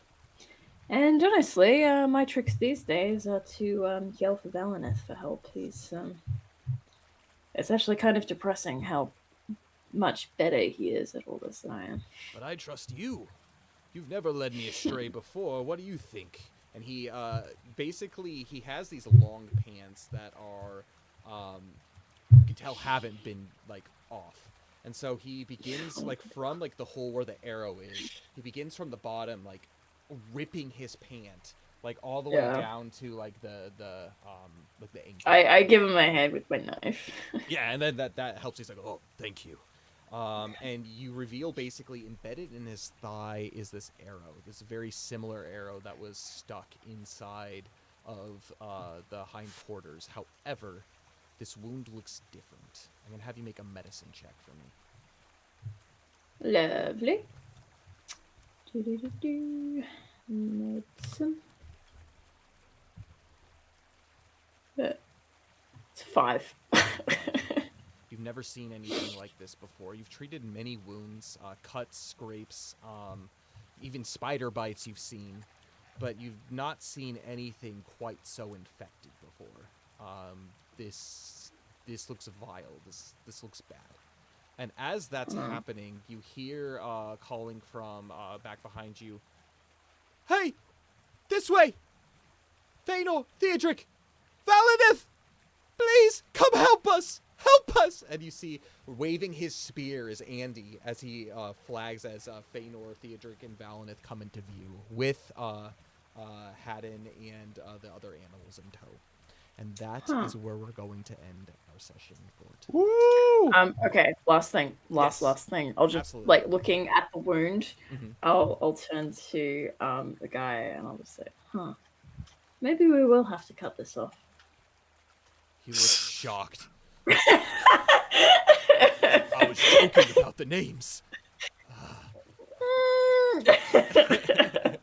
Fate to black. Yeah, okay. We'll end it there. Oh, good times. Good times. You have found Dindy and company. But what is to come? Unharmed for the most part. And then we're going to be immediately beset Psyched. upon by a bunch of goblins. Let me Perhaps. just check, because I remember picking up some herbs and stuff. Mhm. Yes, but I didn't actually add it to my inventory, so go ahead and do that now. As you do so, let's go ahead and have thoughts for tonight's session, starting with Valinith, since I'm sure you have to go pretty soon. Yes. Yeah, no, it was really good. I mean, aside from a dude getting a Morgul shaft to the leg, that's pretty good, I guess. No, it was good. I enjoyed being back and um getting into some shenanigans. I mean, yes, we didn't technically battle or anything, but I thought it was very interesting plots. I'm glad we found one horse. I'm glad the entire party of Dindy and crew are alive, well, at least most of them for the time being. And yeah, it's a good session. I enjoyed. I Diedrich, enjoyed. thoughts on tonight? Good session. I think there were a lot of fun little interactions between the party. Got some cool barding for Barada Rock when we rescued a horse. That barding's awesome. Later on, if you could like send me, I don't know, like the description or something, so I can put that into D&D Beyond. I That'd think be it's nice. there. It should be in there as, and if not, I can add it for you. Okay. It is an item that's in there. Okay, because I didn't have time Naladas. to do it all. I just added it as a new item. Yeah, Naladas, if you go to the homebrew stuff, it's a homebrew item in Adventures in Middle Earth. It's Naladas Barding, so it should be in there. Okay. You could take a look at it, but Yeah. yeah, I was like really like on the fence whether you were gonna actually like remember that thing was there. Like, Oh, I it wasn't gonna was forget. kind of in passing, I feel like, but good, because I kind of forgot Yeah. it was there, and then I was like, oh yeah, I wrote this as an actual item. So go search for it. And a couple good rolls later, and you were able to find it, because chances are like those were some pretty high DCs to be able to find it, and some pretty good Right. rolls for that. So I was really stoked about those rolls. so they were deserved. I will say that the Bardic was deserved. It wasn't just happened upon. How do I spell Nalada? Nalada, and then apostrophe S. Oh, yep, there it is. Add to. What would that? I'm just gonna add that to riding horse. Yeah, absolutely. Yeah, there we go. Which I think is a relatively new function in D&D Beyond, which is kind of cool. You used to all just go into your inventory, and it's like, well, this is really heavy. Yeah. It's a covering. But no, I'm stoked with the barding. I was stoked with our plan to get what was it? Holiday? The horse, the pony, up the hill. Haddon. Haddon. Haddon, that's it. With all the jokes. Yeah. That's Wow. right. I wish We you will never hadn't forget Haddon's forgotten. name. Yeah. I feel like we did well with our rolls to get Haddon up the hill and to, treat his wounds and get him healthy again. Glad to see Dindy and the group's all right. Kind of excited to bash some goblins next. Hopefully. I am also excited about this process. Want to bash some goblins. It's gonna be a good time. Yeah. I love it. Sorry, I can't be more verbose. I'm just kind of tired, and I'm just trying to. No need to be verbose indeed. In fact, I am feeling quite hungry and tired myself, so no worries. I had a good night. It was a good session. Good. I'm happy to hear that. Jess, what about you? Thoughts on tonight? I think it was a great session. Like, we've had a few good ones like in a row with like the dreamscape and everything, which was impeccable. I think like this session was more focused on like just having fun in the party. And we weren't like taking things too seriously. Sometimes you gotta have which is that. fine. Yeah, absolutely. absolutely. Like not everyone's session can be serious. We didn't really get much done, but again, that is perfectly fine. I'm not gonna lie, I was worried for the health of Dindy and company when we found Haddon, and I was like, but It's probably fine. and they're fine mostly. They are mostly fine. And yeah, we just gotta kill some guys, and if we survive the morning, then we can just leave. It's fine. True. True. I mean, think of it simple like that. All you have to do is just survive, and then it's like it's smooth sailing. Exactly. All the way to the Surviving's Easterly easy. Inn. You do it every and you day. can see Dodie, and he can tell you all about his stories about Bilbo. But Dindy, on the other hand, will be like, "Well, do I have a tale for you?" That'd be awesome. Also, I love for you. What's his name? Igor. Yeah, Igor. Yeah, he's cool. Cool bean. Igor. Man, he's my boy. Like. No, He's got- Look, it's we really might- he's cool got to like wanderlust. see how he like interacts with Jess and how he sees Jess. It's really cute. Yeah, I And look, agree. we might be able to use this as leverage for the Wilderland folk. It's like, oh, well, look, if you get some of the Mountain Hall folks to come help you with this road, and you lower the taxes for them, then people can still come through here, or you won't lose your trading route. If you remember, so Igor is a Beorning, and he Yeah. is, yeah, he's one of the few who have traveled outside of Wilderland. You haven't learned a whole lot about the Beornings yet, as far as like the people, No. other than that most of them came out of the mountains and kind of rallied after the Battle of the Five Armies, rallied around Beorn to basically create this this culture of Beornings, and yeah, they're interesting. But Igor's definitely very unique when it comes to his kind of perspective on things, and yeah, I'm glad we get to play it a little bit longer. Let's just hope he survives. Yes. I will make him survive. It's fine. I saw Saving Private Ryan for the first time this week, so I am all in that mindset. Oh So my someone God, really? Running around, Yeah. kicking up I arms. literally watched it for the first time like yesterday. What is It was so happening? funny. He's like, okay, the reason why I watched it is because in my other campaign we were doing this one shot of this guy who was going into these mountains where there's basically a war zone, and he was trying to find his brother. See if Wait, he was not his still lost alive. arm? No. I was not expecting it to be as brutal as it was. Yeah. The medic death got me. Well, spoiler alert if you haven't seen the film. If you haven't seen the 20-something, if not, Yeah. oh, how old is It, Saving? it was in the 90s. It's not that old. Matt Damon and Tom Hanks. It's like 99, I think. Matt Damon was really young in it, so yeah. Yeah. Yeah, 98. 98. I don't know. The one Yeah. that got me was that one soldier that's a walking around on 25-year-old Normandy Beach holding his own arm, looking around for a medic to help. Oh, that. I was just like, oh was- my God. Wait, the That was opening messed scene? up. Yeah, Opening essentially. scene, Yeah. There was was this just like, oh moment. my God. My brother Stop giving told me Kyle about ideas it. But I for next totally session. forgot about it. It's when the medics are like looking after the guy, and he's like, "Yes, we stopped the bleeding," and then he just gets a headshot. No, it was brutal. Oh, Anyway, brutal is the word for that. sorry. thing. Yeah, we just sort of Sidetracked. took over. okay. Welcome to the new movie podcast here on Fantasy Forward, starring me and Every week after AME, we talk about the latest movie that we've seen that is over 20 the Yeah, years. latest this is movies the from movie the club. Watched and chilled. 1990s. Man, I could talk about movies for so goddamn long. I could talk about Avatar, but Last Airbender for even longer. Oh, yeah. Anyway, When we get done with AME, can we play the Avatar Last Airbender role-playing game? Is there one?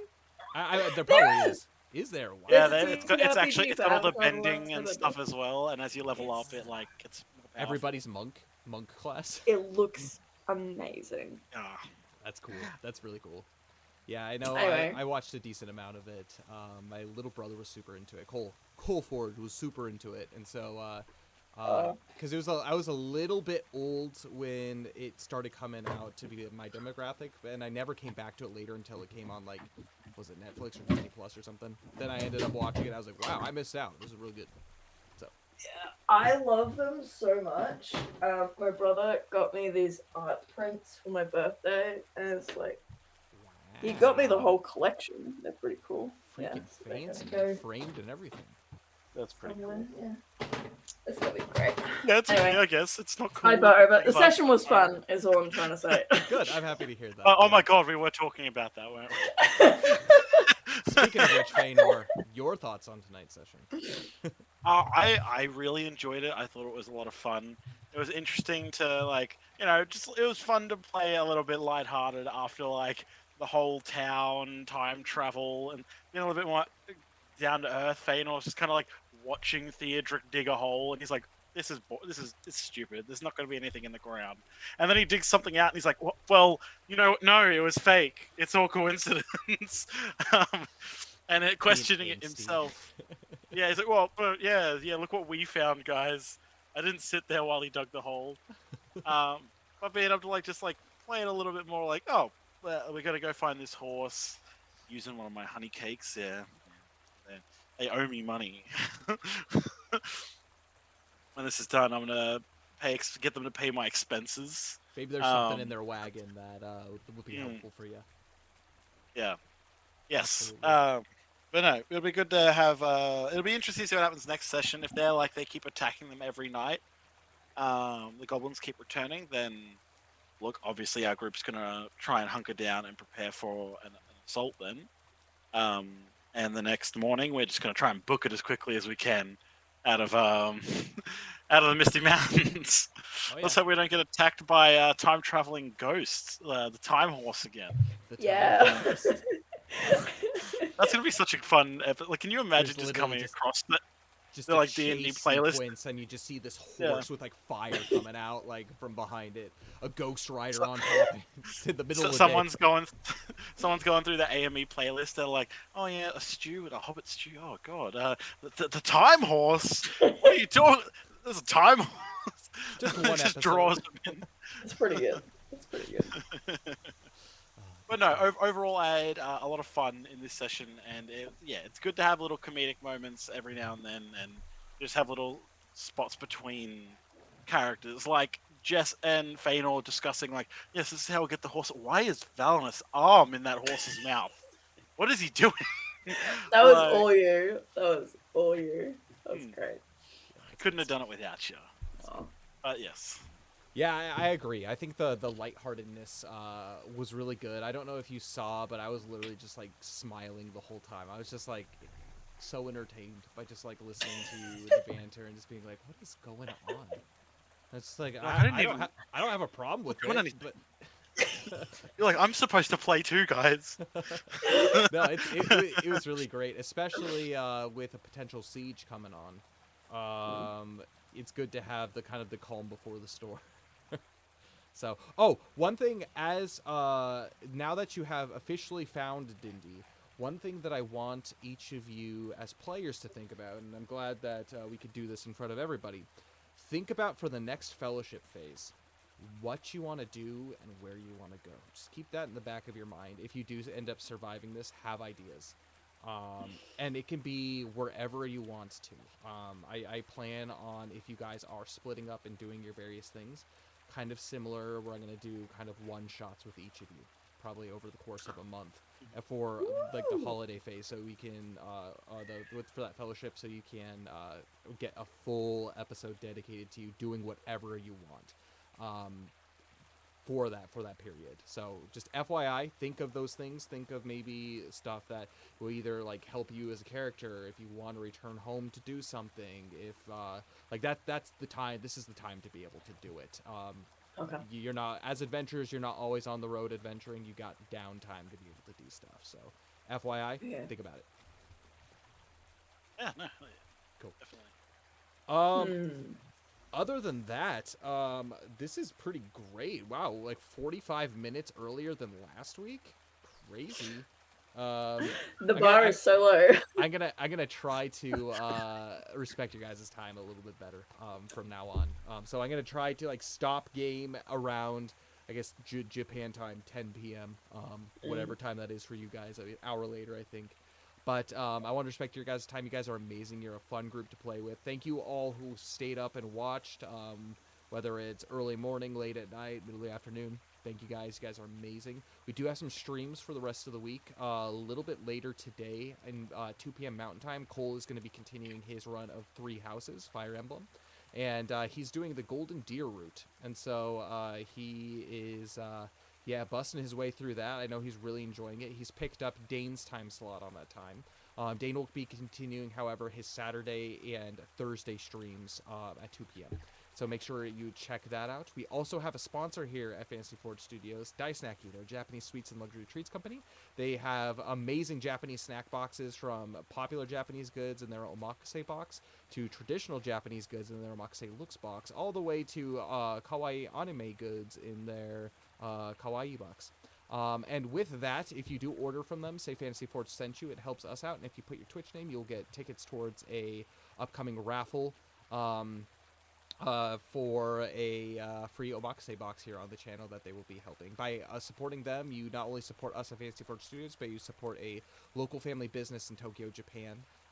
They're amazing people, and they really love what they do. So make sure you support them, and by supporting them, you support us in the process. So I think that's it, unless any of you have anything else to say. Any last minute additions? No, I think we're good. I think like this has been a good session, and it's going to be just keep getting better and better. Let's hope we all live through the next one, right? Oh, yeah, that's what I was gonna say. My Otherwise, next character's name is gonna be no. Josephine. No. Josephine. Yes. Jason, Josephine.